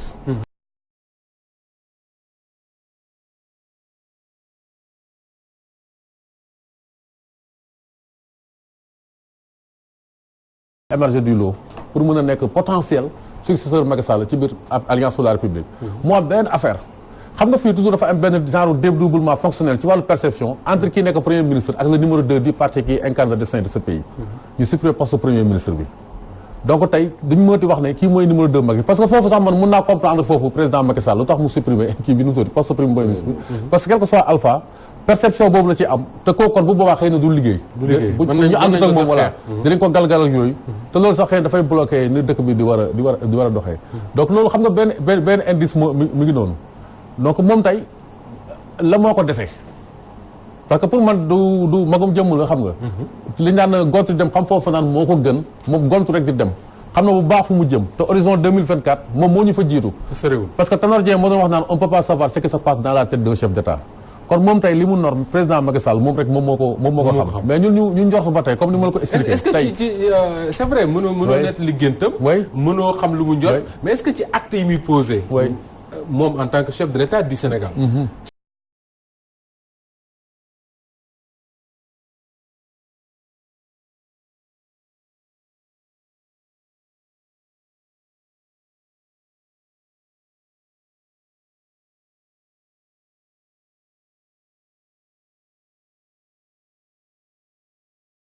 apaiser ak tout kuy def dernier mandat mooy lan apaiser. Organiser waat son parti. Oui, wut oui. un dauphin. non xam nga li Yasser Arafat doon wax le rameau d'olivier et le fusil de guerre pour man moom noonu la yore am na ñoo xam ne pour jàmm la. mooy ñi nga xam ne nangu dañ ko fekk si ñoom ne leen jox le rameau d'olivier mais ñi nga xam ne nii xëy na dafay opter pour la radicalisation ak ñoom jàkkaarloo parce que tey moom xam nga am na loo xam ne arrangé wu ko xam nga dëkk bi tam loolu dañ koy tëb. mais loolu daf ci bokk moo am.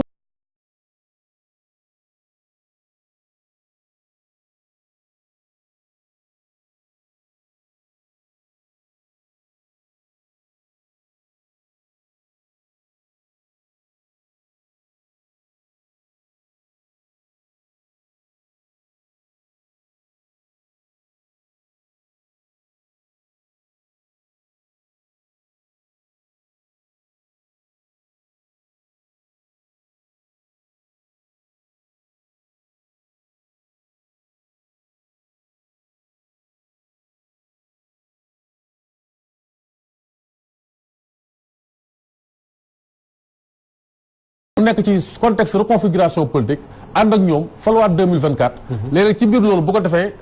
am na moom mu am les coups de France pour mën a tànn paisiblement successeur parce que bu introduire toujours histoire rek Senghor foofu la jaaroon. parce que tëbul rek 1980 jox nguur gi Abdou Diouf. ci diggante bi dafa jël temps. réduire l'opposition à sa plus simple expression ba moom après moo tànn opposition boppam boo xoolee Senghor moo tànn successeur am ba pare. ci même loi yu mu tànnee successeur am presque ci at yooyu diggante. def ko nu mu tuddati préparer ko pour mu remplacer ko mais ci foofu la créer les 4 courants parce que loolu tam mooy escroquerie politique bu ñuy entretenir yenn saa ci histoire politique Sénégal baal ma jeexalee foofu bi muy créer 4 courants yi boobu dafa doon xool xëy na parce que ñi ko gën a sonal dafa leen écarté mais comme mel ni Cheikh Anta Diop wala ñu mel ni ñeen dafa leen écarté ba tey bokkuñ ci mu tànn moom opposition boppam ñoo xam ne nii xëy na ñii c'est le moindre mal donc man ni ma gisee nii waa ji dafa nekk ci logique boo xam ne bii dafay anéantir benn opposition bu radicale bi am benn opposition boo xam ne dafay ànd ak ñoom pour qu'à l'horizon 2024 moom mën a présenter à sa propre succession et comme ça il aura les coups à sa France pour mën a décider lan mooy après 2024. Pape Sané da ngay partager analyse bi que ni li xew PDS nii c'est parce que loxowu jiitu réew mi le président Macky Sall génn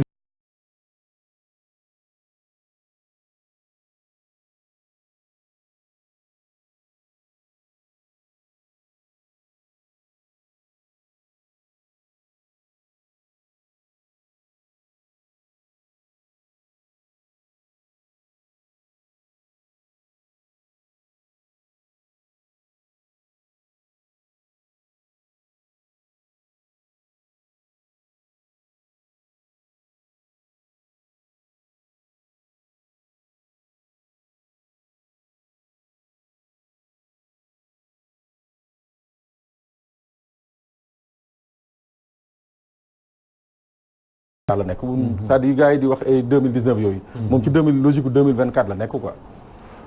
et loolu maa ngi koy maintenir ba tey et tey yenn fait dafa am fait yu ma gën a jox dëgg parce que depuis bi ñu libéré Karim parce que du ma ne gracier parce que maa ngi gëstu ba léegi gëstu naa boobu ak léegi gisuma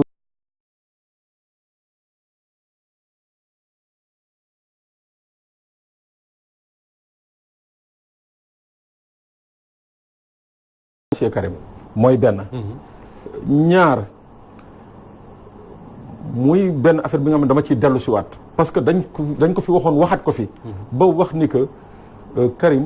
dañ ko fekk ci biir prison bi defar ko passeport am foofu man tey dama naan déedéet non loolu musul am lu am alors non lii am mooy que Karim il a quitté ce pays avec un document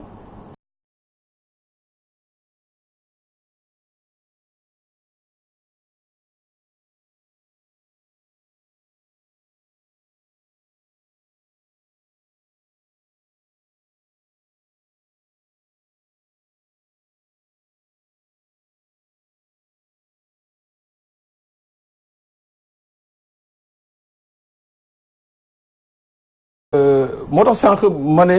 ci succession bi ci réaménagement bi Wade def gisaguma fi ba léegi Karim xëy na am na ay faisceau yuy joxe Karim muy benn ñaar ma jàngat ma sàcc ci benn waay bi nga xam ne dafa jege nguur gi mu ne ma ñun lu ñuy séntu lu ñu bëgg. bu bëggee ñëw wallaay terewuñu ko waaye du ñun suñu passeport ñun lay ñëwee fii. passeport du Sénégal. bi nga am man ma am ko. waaw ñu ne duñ ko ko jox. ñu ne non du loolu la fiy ñëwee mais donc ci jàngat mooy maanaam je crois que li ñu bëgg mooy obligé ko peut-être mu utiliser son passeport français ñëw fii. waaw. mooy sama.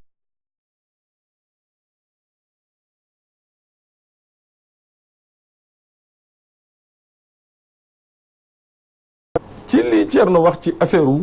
lii yëngatu nii biir PDS. loxo. Macky Sall APR Macky Sall ak APR génn ci. dama ne lu mën a nekk la. parce que parti yi nga xam ne xalaatoon na que parti yooyu yëpp daañu ko indil problème. parti yooyu yëpp dugal na ci loxoom.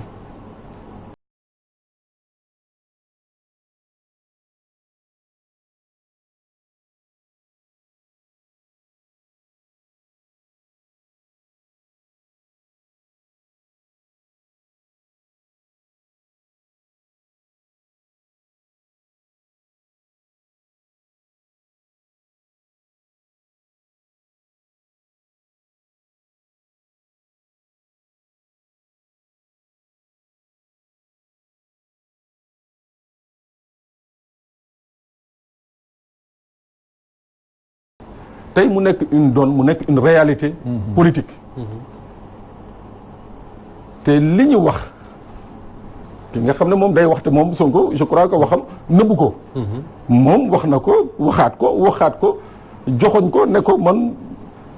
boo fi jógee dañ lay yóbbu ci kaso bi donc moom c'est-à-dire dafa leer nëbbatuwul mais xam nga mënoo am noon bu mel noonu ba pare nga naan da ngay organiser élection yu leer jógee fii dem non tu peux pas le faire nañu wax ne dëgg parce que ñu ñëpp ay nit nañu te peut-être que aussi auteur démocratique bi nga xam ne Ablaye Wade daf ko amoon non gisuma ko fii déedéet c'est-à-dire Ablaye Wade la mu mënoon def pour toog ci réew mi du ko jaral moom. Pape man laaj la benn laaj. waaw te xam naa ne Pape Sadio dina ci tontu Ablaye Wade su gisee ne parti yi nga xam ne yëpp ñoo yaa leen tudd sànq ne ñoo mënoon a sonal Macky Sall dugal na ci loxo te dugal loxo boobu xaalis jógu ci. ko échappé jusqu'ici mooy parti bu mel ne Pastef bu Ousmane Sonko pourquoi bokk na ci parti boobu li ko composé.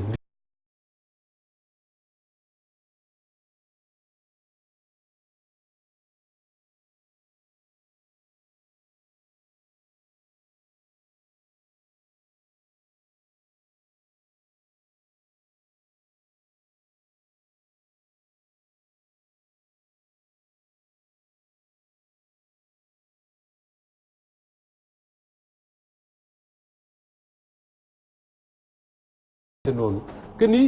am confiance ci ndaw ñi moo gën am confiance ci ñenn ñi. mooy c'est sama intervention moom laa wax dama ne. c'est-à-dire Wade dans sa logique man ni ma ko jàngatee. mooy que pour 2024 ñu taxaw jàmmaarloog waa ji. ay ndaw ñoo ko mën a def.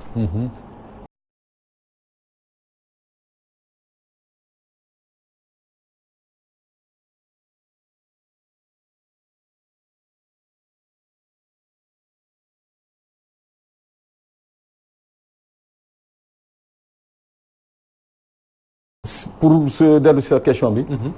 ndax Macky Sall. 2024 day organiser wu. dem Pape Sadio li muy.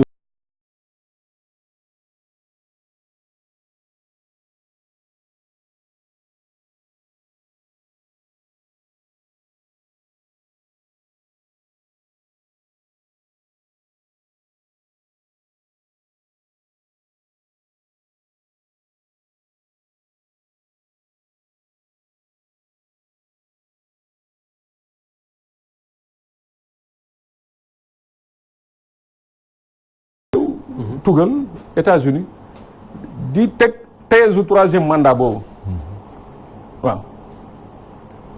tey dëkk bu mel ni France nga xam ne dafa dellu siwaat en force parce que boo xoolee la quintessence de son économie France tey ji non sax boo ne Afrique sax dafa kii quintessence économie France dafa reposer ci golfe de Guinée bi maanaam Gambie Sénégal Mali Guinée Côte d'Ivoire fa la richesse ñu bari jàpp ne Ouattara ak Macky Sall leen ciy dimbale. mu ngoog nekk nga xoolaat amaat beneen jàngat dëkk yooyu boo xoolee France ndaw yi mu fa yónni mooy ñu naan leen c'est des experts du renseignement nañ fa yónnee c'est-à-dire ay nit ñi nga xam ne dañuy jàngat bu baax a baax situation dëkk bi jàngat bu baax a baax situation économique dëkk bi situation sociale dëkk bi ak situation wu maanaam dëkk bi nu muy doxee situation politique bi dañ ciy am jàngat ba pare nag di ci peser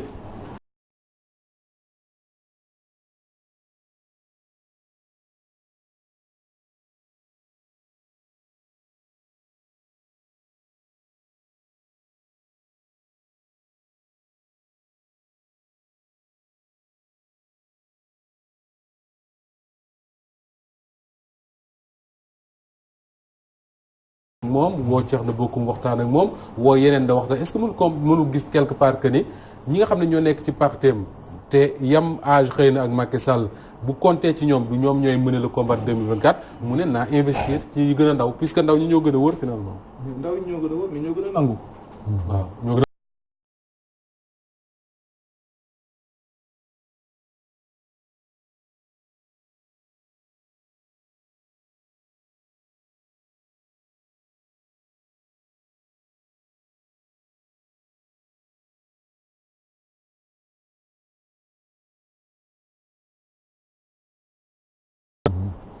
ba léegi xamaguñ ne. parce que déjà amul appareil politique. l'appareil maanaam APR daanaka existé tout. Benno Bokk Yaakaar moom mooy épine dorsale bi nga xam ne ci lay wéeru. pour mën di gouverner. bon maintenant dañu ne sànq Macky Sall moom mooy le maître du jeu. maître du jeu la mais am na benn kaboy bu nekk ci biir. boo xam ne ni kenn mënu ko jéggi muy Ablaye Wade. ci jeu bi ci biir jeu bi kenn mënu ko jéggi. parce que moom tey jii nii lu libéré doomam. dina ko jaral sax quitte à ce que. en 2024 mu def alliance ak Macky Sall mën na nekk. parce que la recomposition de la famille libérale moom mooy boo xoolee moom mooy conditionné waat lépp mooy socle bi. tey jii mën na def. ñu libéré doomam. bàyyi ko mu ñibbi si waa Sénégal. mais en 2024 parce que Karim jeune la am na temps pour mën a représenter waat. te waa ji aussi tamit kii di ñu jiite c'est-à-dire que c'est pas un modèle de démocrate. c'est pas un modèle de démocrate. tey jii bu fekkoon dafa représenté waat indiwaat beneen troisième mandat gisuma kenn ku ci mën dara. moom xam na ko. opposition bi tamit xam nañ ko. parce que les Sénégal da ngay dem bu saag ils ont perdu cette capacité de se résigner. dañoo toog ba saag parce que ni muy fouler du pied les règles.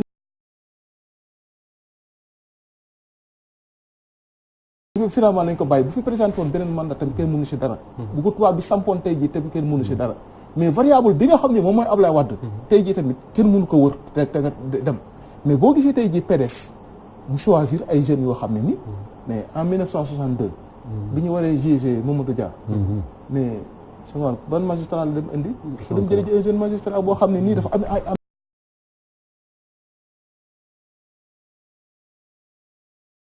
jugee PAI la jugee. PAI la jugee un transfuge du PAI. le magistrat. waaw Ousmane Camara. Ousmane Camara oui procureur oui. mais Wade li muy def xam na ko. j'ai lu son livre d'ailleurs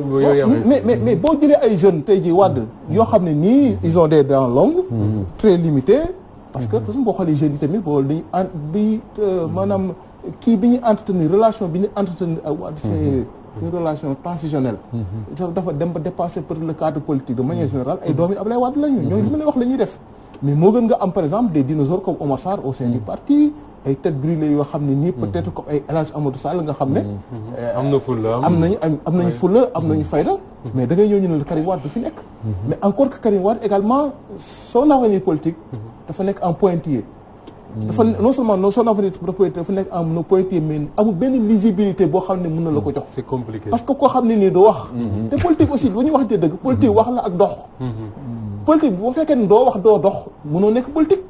c'est-à-dire que moi je pense que sur ce plan là daal le maître du jeu moom mooy Macky Sall mais nag ki nga xam ne ni mooy kaboy bi kenn mënu ko jéggi moom mooy Ablaye Wade alors Ablaye Wade mooy kaboy bi kenn mënu ko jéggi mais très souvent sooy dégg suñu homme politique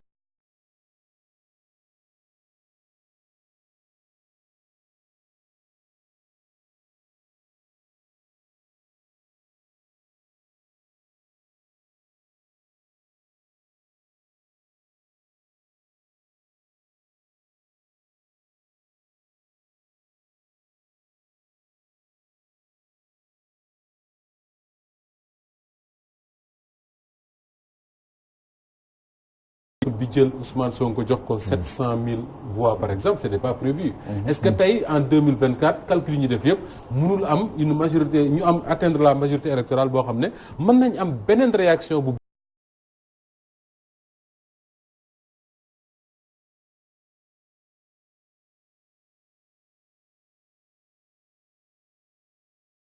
nga ay calcul dafa am mais la réalité aussi c'est le peuple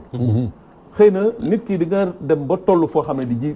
jiite réew nga toll foo xam ne da ngay naagu bi li koy indi da ngay dem ba yaakaar ne tey tu as un peuple résigné parce que boo xoolee tey ki ni mu koy waxee tey l'état de droit ni ñu ko piétiner ni ñu vraiment mettre à plat peut-être institutions yi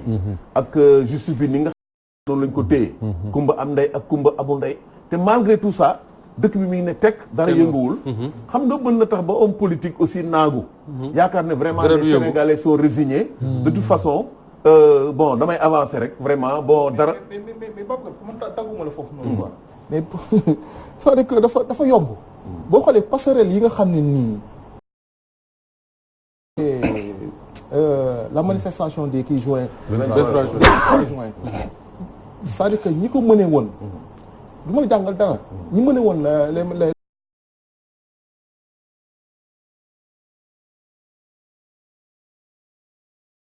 la presse presse bi nga xam ne ni moom moo doon jouer rôle de contre-pouvoir cette presse là dafa dem ba dafa démissionner de sa mission c'est la presse la plus corrompue de l'histoire politique du Sénégal c'est-à-dire que la presse sous Macky Sall la presse sous Macky Sall et pas toute la presse c'est-à-dire que foofu noonu pas toute la presse mais c'est la presse la plus corrompue de l'histoire politique de ce pays-là tey jii nii boo jëlee la société civile nga jël presse bi et une partie du clergé religieux Sénégal tey jii ni mu yëngoo tey jii ak ni mu demee nii chef religieux yi waroon na yëkkati seen kàddu wax kenn du wax alors que soo wadd su pape yooyu nga xam ni ñoom ñoo fi nekkoon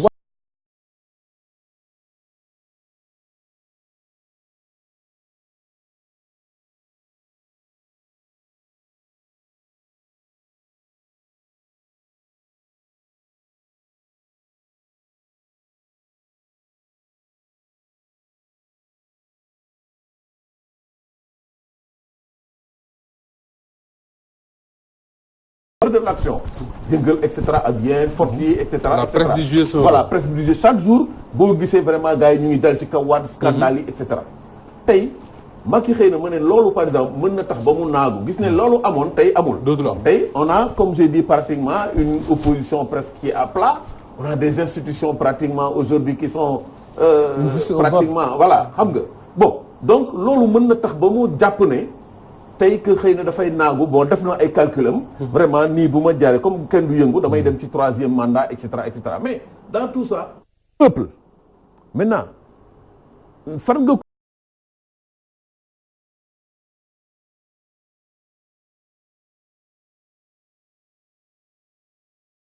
économique difficile tey situation de trésorerie bi nga wax tey inondation yi question par exemple emploi yi même li nga gis par exemple tey ñu koy def la politique xawma du zéro déchet di jël nit ñi par exemple seen instrument de travail di ko yàq mi ngi créé ci biir ay sentiment de frustration ak ay rancœur yoo xam ne ñoom dul am xëy ndax zéro déchet boobu explosé c'est-à-dire que personne ne verra venir man je dis que gis nga bis bu yëf yi maanaam di jaxasoo du jógee sax ci parti politique yi pour man c'est une révolution citoyenne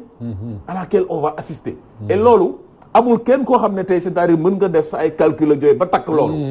donc loolu il faut que donc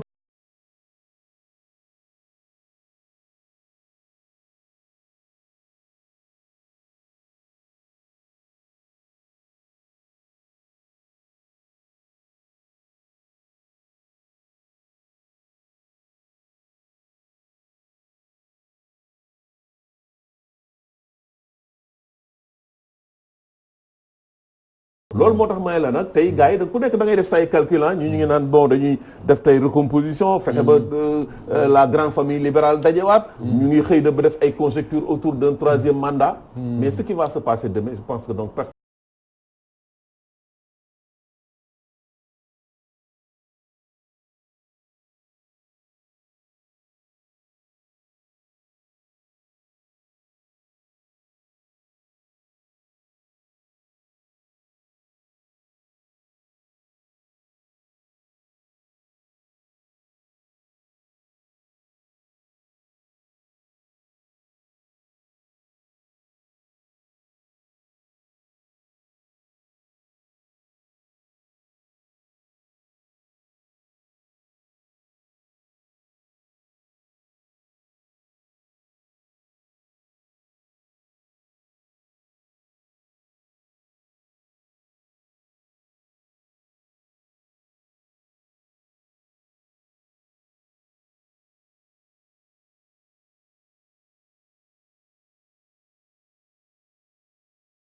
bu ñu jotul jàpp. Machiavel dafa ne le pouvoir sort toujours d'un nuage. boo xoolee dafa am loo xam ne dafa am benn côté mystique. du forcément sax mystique.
Jolof xam nga ñoo ñëpp ñoo Senghor dafa ñëw benn concept damay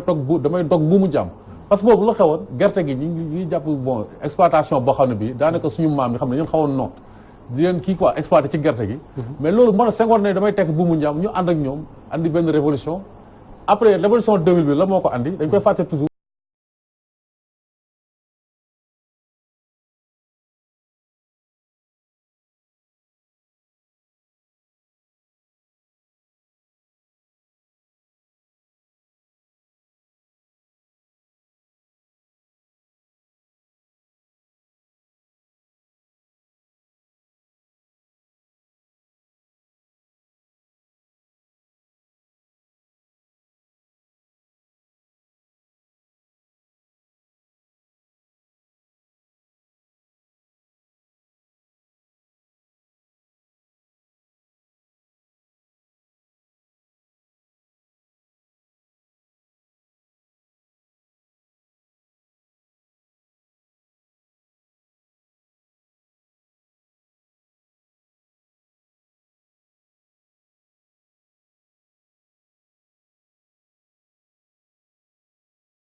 mu tombé woon ak Korité xaw ma tabaski bu bëgg a ñëw mënul ñëw courant bi di coupé mu dem fekk politique yi mais 19 mars bi Sidy Lamine Niasse yàlla na ko yàlla yërëm di woote yaa koy fàttali à côté politiciens yi yëpp opposition réunie yi ñoo mobilisé Sidy Lamine Niasse moo leen ëpp nit Y'en a marre mobilisé Y'en a marre moo leen ëpp nit te même boo ko xoolee par rapport daan xëy ay 88 mobilisation 19 mars boobu yëpp même ñi mobilisé ñëpp eggul foofu ba tey ci dayo boobu noonu parce que faut pas tam ñi toujours di def ay révisionnisme après loolu bon damay bañ a def extrapolation quoi mais mënuñ ci ñëwaat parce que sànq mi ngi wax affaire France effectivement peut-être 23 juin bu Abdoulaye Wade bëgg passé wutoon xëy na France dafa amoon benn attitude bu bàyyi am na loo xam ne bu ko seetaanoon man gisuma fa loo xam ne nii lu jaaxal peut-être puis forcément état la de dañuy waxante dëgg tamit tam parce que la veille la Abdoulaye Wade ne ñëpp nañu manifester xëy na moom bu defoon ni Macky Sall def ci parrainage bi bu ñu koy voté xëy na boucler dëkk bi yëpp oui xëy na après sax du am parce que ñu bari dañuy fàttali ne 23 juin manifestation yi c'était autorisé mais nag Thierno ma may la balaa ngaa foofu gis nga foofu 23 juin boobu man dama fi defoon benn tribune daawaati géej ne Sénégal dañu war a delloo njukkal un homme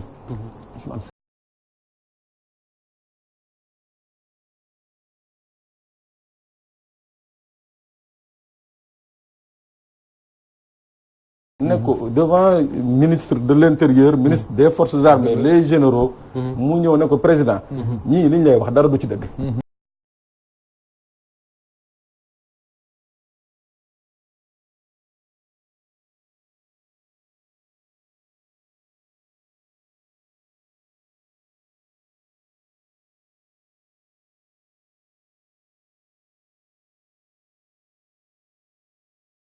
li ma lay wax nii man dama yore benn lettre bi nga xam ne Wade bi mu wàccee daf ko bind félicité ko ci acte boobu parce que nee na aujourd'hui même s'il avait gagné il aurait pu être poursuivi par la Cour pénale internationale maa ngi courrier boobu ba léegi donc kooku c'est juste benn point bu mu bëggoon indi c'est-à-dire c'est quelqu'un à faire parce que c'est le seul qui a osé dire à Wade non non non allez-y Thierno. donc foofu mooy sensu débat bi parce que ñoon wax viwu parti politique yi man ma am benn thèse bu ma défendre mais tey li xew crise bi nii gaa am na loo xam ne nii ñoom seen coobare la ñu yor parti yi mais am na loo xam ne tam dañ leen ko teg maanaam dañ ko provoqué à travers ay mécanismes léegi tey est-ce que cette vague de transhumance là nga xam ne moom moo dal yenn parti moom mooy sous-tendre loolu laay wax crise bi bu fekkante ne ki koy def li mu ci jublu mooy moom ñëpp ànd ak moom bu nekk monétisme d'état loolu laay wax moo tax ma revisiter histoire dama ne monétisme d'état fu mu fi musee am rek après jurul lu baax parce que opposition bi nga mën a opposant bi nga mën a écarter mais notion d'opposition mënoo ko éliminer te dafay jël yenn forme yoo xam ne xëy na parfois doo ko maîtriser te bu ñu interroger lu yàggul rek li andi printemps arabe yi boo xoolee dëkk yi mu concerné yëpp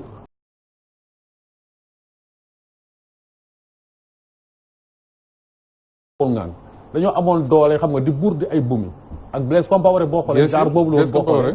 donc tey àdduna xam nga dafa am lu ñuy élargissement conscience politique yi xam nga lii jamono yi njëkk yooyu wala ay contexte yooyu noonu sax segam ñoom ñoo si muccul waxuma la ak ñun parce que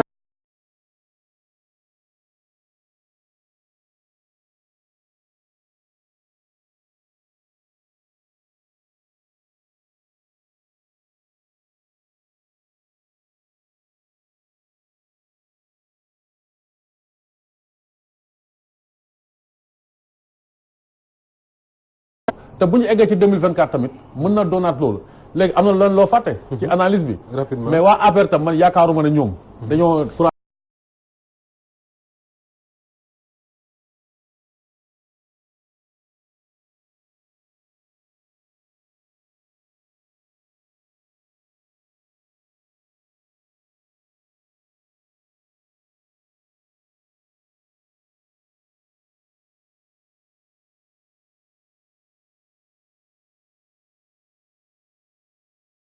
foo ñu bajantu bu ne waaw dañ daan déet léegi te gars yi itam ma gis nii xam nga boo xoolee ay xalu ndéef la yu gëmm yu ko gëmm mais fayut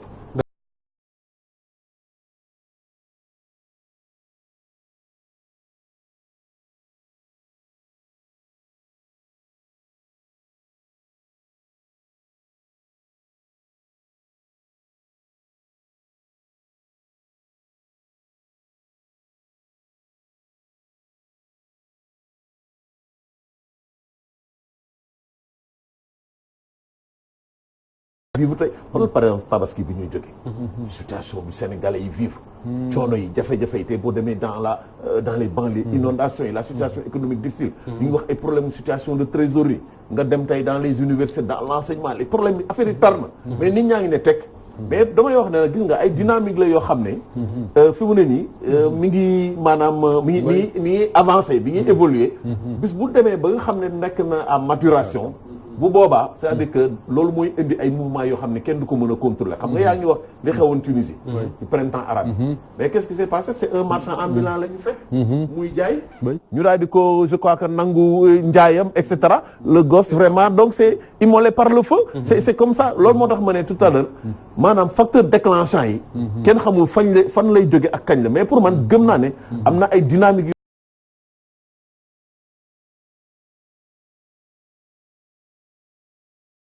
damay def sama troisième mandat naa def nii recomposer la famille libérale wala naxasal opposition bi wala yow nga ne bon écoute dinaa def nii loolu dama wax ne mënuñu ko takk fi mu ne nii. mais li wóor ba wóor. mooy foo boo xoolee fi réew mi jëm. vraiment pour jàpp naa ne man vraiment dinañu agsi ci ay moments yoo xam ne nii. peuple bi dinañu taxaw en tout cas. quand tu as le dos au mur vraiment di nga taxaw. donc daal di ci waxtu lu tuuti la te il faut ñu wax ñaari baat ci beneen parti bu nekk ci ay jafe-jafe mais nekk ci beneen réalité muy le PUR. mais ma bàyyi Thierno nga daan après jox Pape. waaw foofu rek donc wax rapidement ci le PUR. rapidement en 30 secondes rek.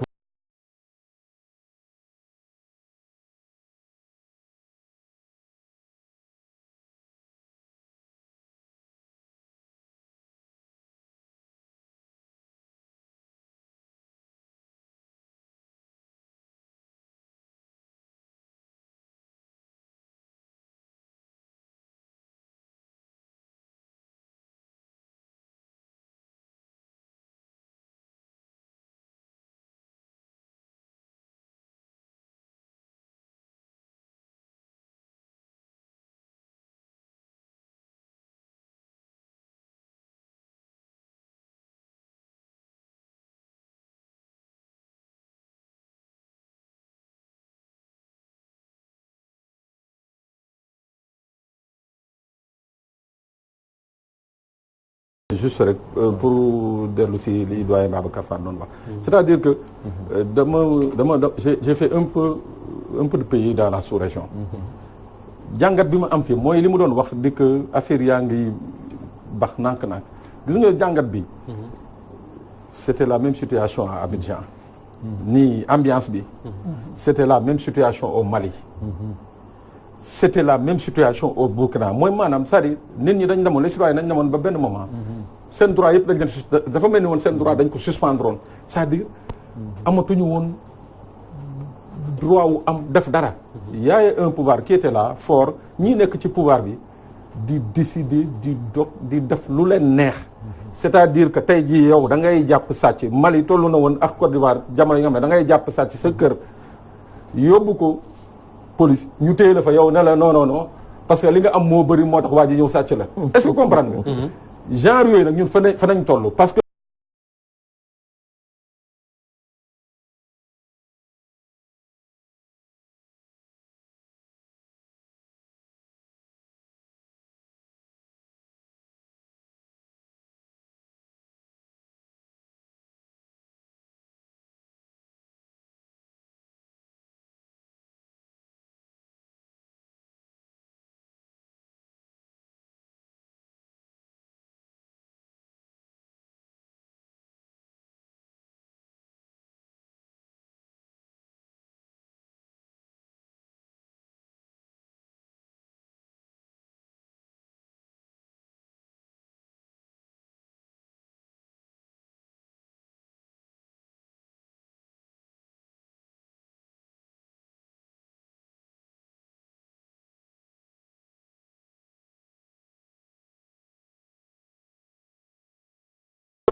non c'est extraordinaire damay waxtaan ak benn inspecteur général d'État du ma ko tudd dem na retraite mu may wax ay affaires yi nga xam ne ci ay contrôle yu ñu defoon ci ay nit ba mu leer nañu ñëw indi ko teg ko ne leen lii la lii ak lii ñu woo nit ki wala nit ki woote menacé laa la wax de ay menacé ba mbir yooyu ñu mujjee ko jël teg ko fële mais réew buy doxee noonu est-ce que nit ñi war nañu am yaakaar ni que jàmm dana fa sax di fa wéy non je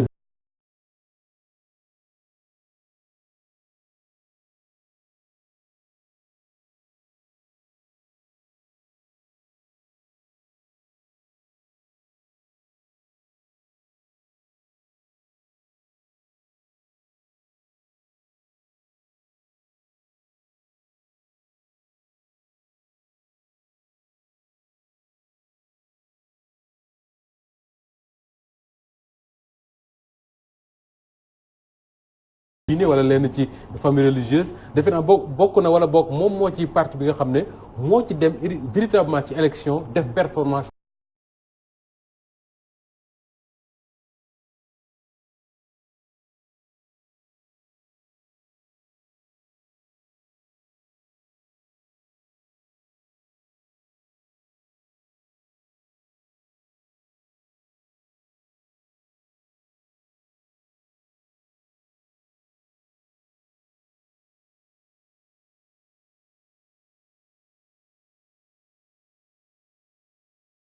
fonctionnement des règles ou bien les normes démocratiques moom moo leen di kii mais je pense que pire crise bii muy traversé nii facteur déclencheur bi moom mooy de contre-performance lors des élections présidentielles waaw parce que boo xoolee li ñu amoon ci législative yi parce que pire moo nekkoon la révélation waaw ñoom sax dañu wax ne ñoom ñooy le premier parti du Sénégal parce qu'ils sont allés seuls aux élections def des résultats yoo xam ne coalition yenn def en terme de voix boo ko calculé woon effectivement dafa doon feeñ loolu dafa doon génn présidentielle yi ñëw am contre-performance bu doy waar contre-performance boobu c'est-à-dire que kenn mënu ko expliquer du point de vue daal politique daal man seet peut-être à l'interne lay nekk contre-performance les explications peut-être mën ko trouver à l'interne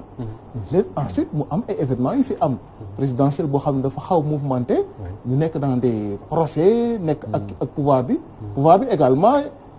jël procès yooyu mel ni comme benn chape de plomb boo xam ne da ko bàyyi ci tetu leader bi ñu bëri ñu ngi wax naan que bu demee ci dialogue national c'est parce que dafa bëgg sauver sa peau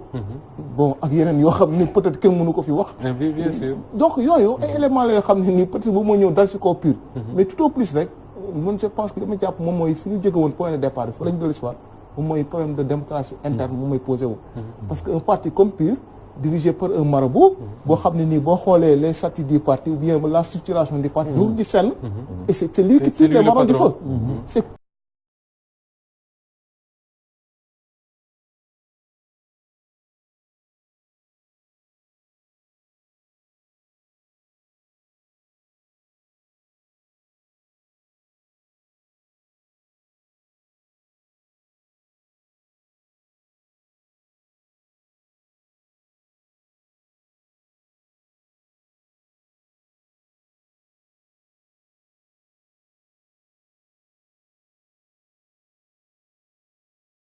alors est-ce que Thierno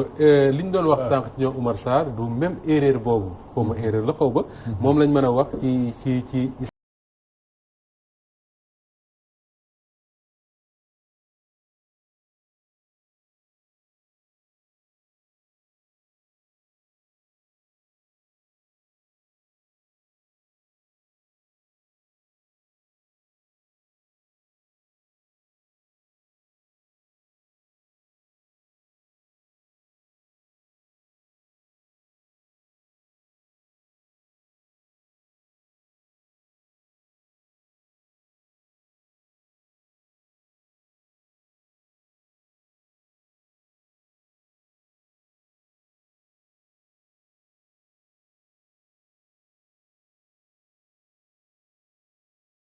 zone Tidiane rek de manière générale région yoo xam ne jege na Thiès ak affaire de mais ak après fi daayira bi nekk donc boo xoolee xam nga loolu moom dafa leer donc percée bi bu amoon ci législative bi du doon percée boo xam ne dañu koy expliquer selon des normes yoo xam ne pour analyser benn fait bu classique la mooy daayira la parti daayira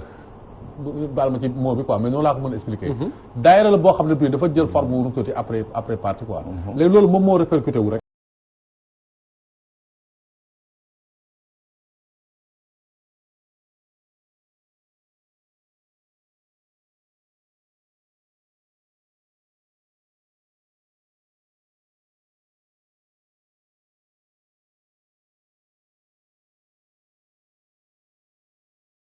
il faut rendre à César ce qui appartient à César et au pape ce qui appartient au pape donc conflit boobu xam nga dafa mës a am boo xoolee sax loolu andi révolution française ak yéen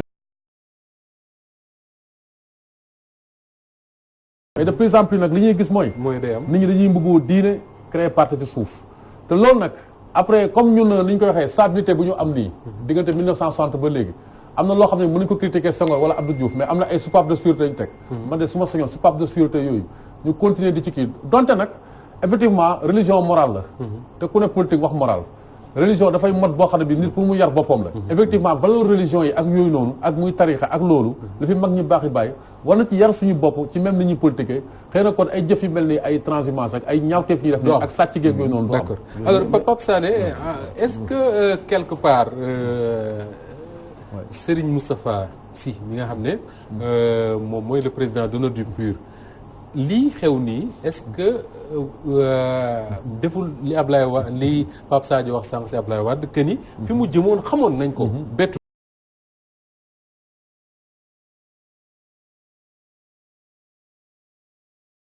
ci jël ay dispositions wala ay mesures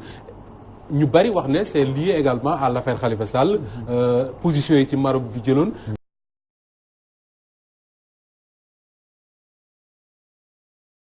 mais moom waxoon na clairement que ne fii la jëm. waaw mais mooy li ma doon wax sama njëlbeen wax muy bi ñu entamé émission bi dama ne c'est-à-dire parti yi ni ñu leen structuré. muy PDS muy beneen parti c'est-à-dire bu weesoo njiit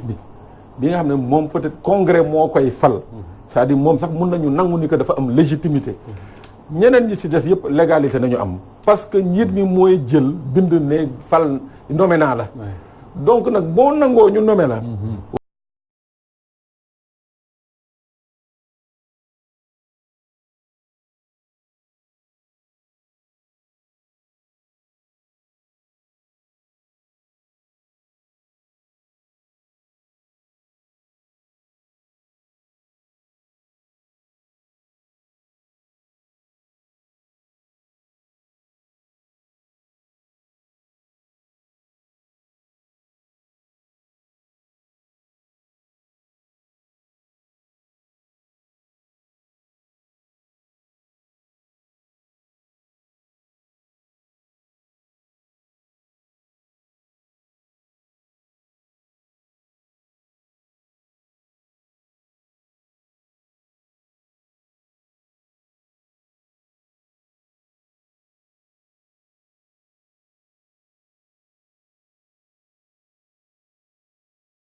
performance su contre performance su pure nu ngi koy analyser.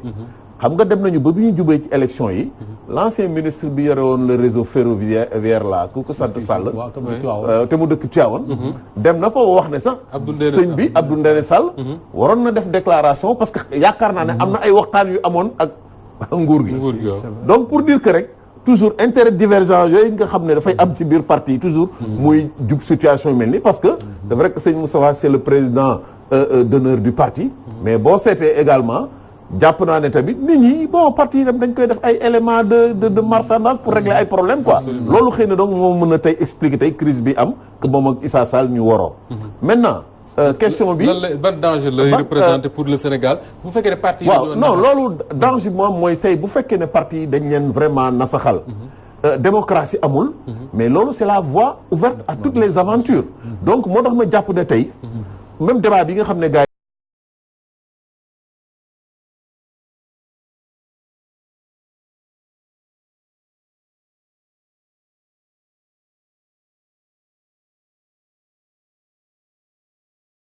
yi c'est la loi de 1981 modifiée par la loi de 1989 considère les partis comme des associations vraiment donc régies par le code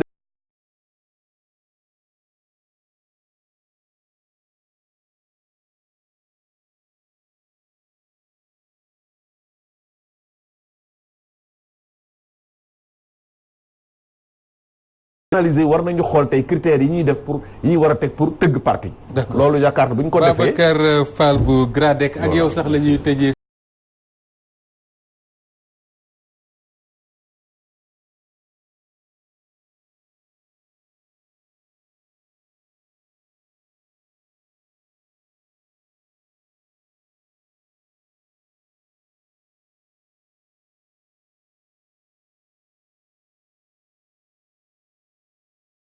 am seen diggante jamono ji ñi fare ak Idrissa Seck ak ñi nga xam ne ñoo fare ak Khalifa Sall ñu bari sax bokk na ci ñoom Thierno Diop wax ne Idrissa Seck moomulee li ko intéressé jamono ji bokk na ci chef de l'opposition ak la nga xam ne moom moo ci am alors loo xam ne aussi Walf Quotidien waxtaane na ko mooy affaire bi nga xam ne mooy mbir ma xew ci institut Sainte Jeanne d'Arc xale yooyu nga xam ne xale yu muuru la te ñu ne bu ñu dindiwul seen muuraay boobu la dootuñu fa jàng ñoom ñu jàpp ne rek état wu les religieux ci seen bopp ñu ngi commencé nag di wax ci combat boobule leneen li mooy violence ak xénophobe yi nga xam ne moo am ci Afrique du Sud ñu ngi koy tudd bi ñuy waxtaan sànq suñu biir ñu ne nag l'état du Sénégal se déculotte loolu la Walf Quotidien wax bëgguma ko traduire ci wolof mais en tout cas ñoom ñoo ko waxee noonu bokk na ci li nga xam ne nag journal bi na ko mooy li nga xam ne moo doon suñu thème mu débat tey muy crise bi am ci parti démocratique sénégalais maître Madické Niang yëkkati ci kàddoom ne li xew nii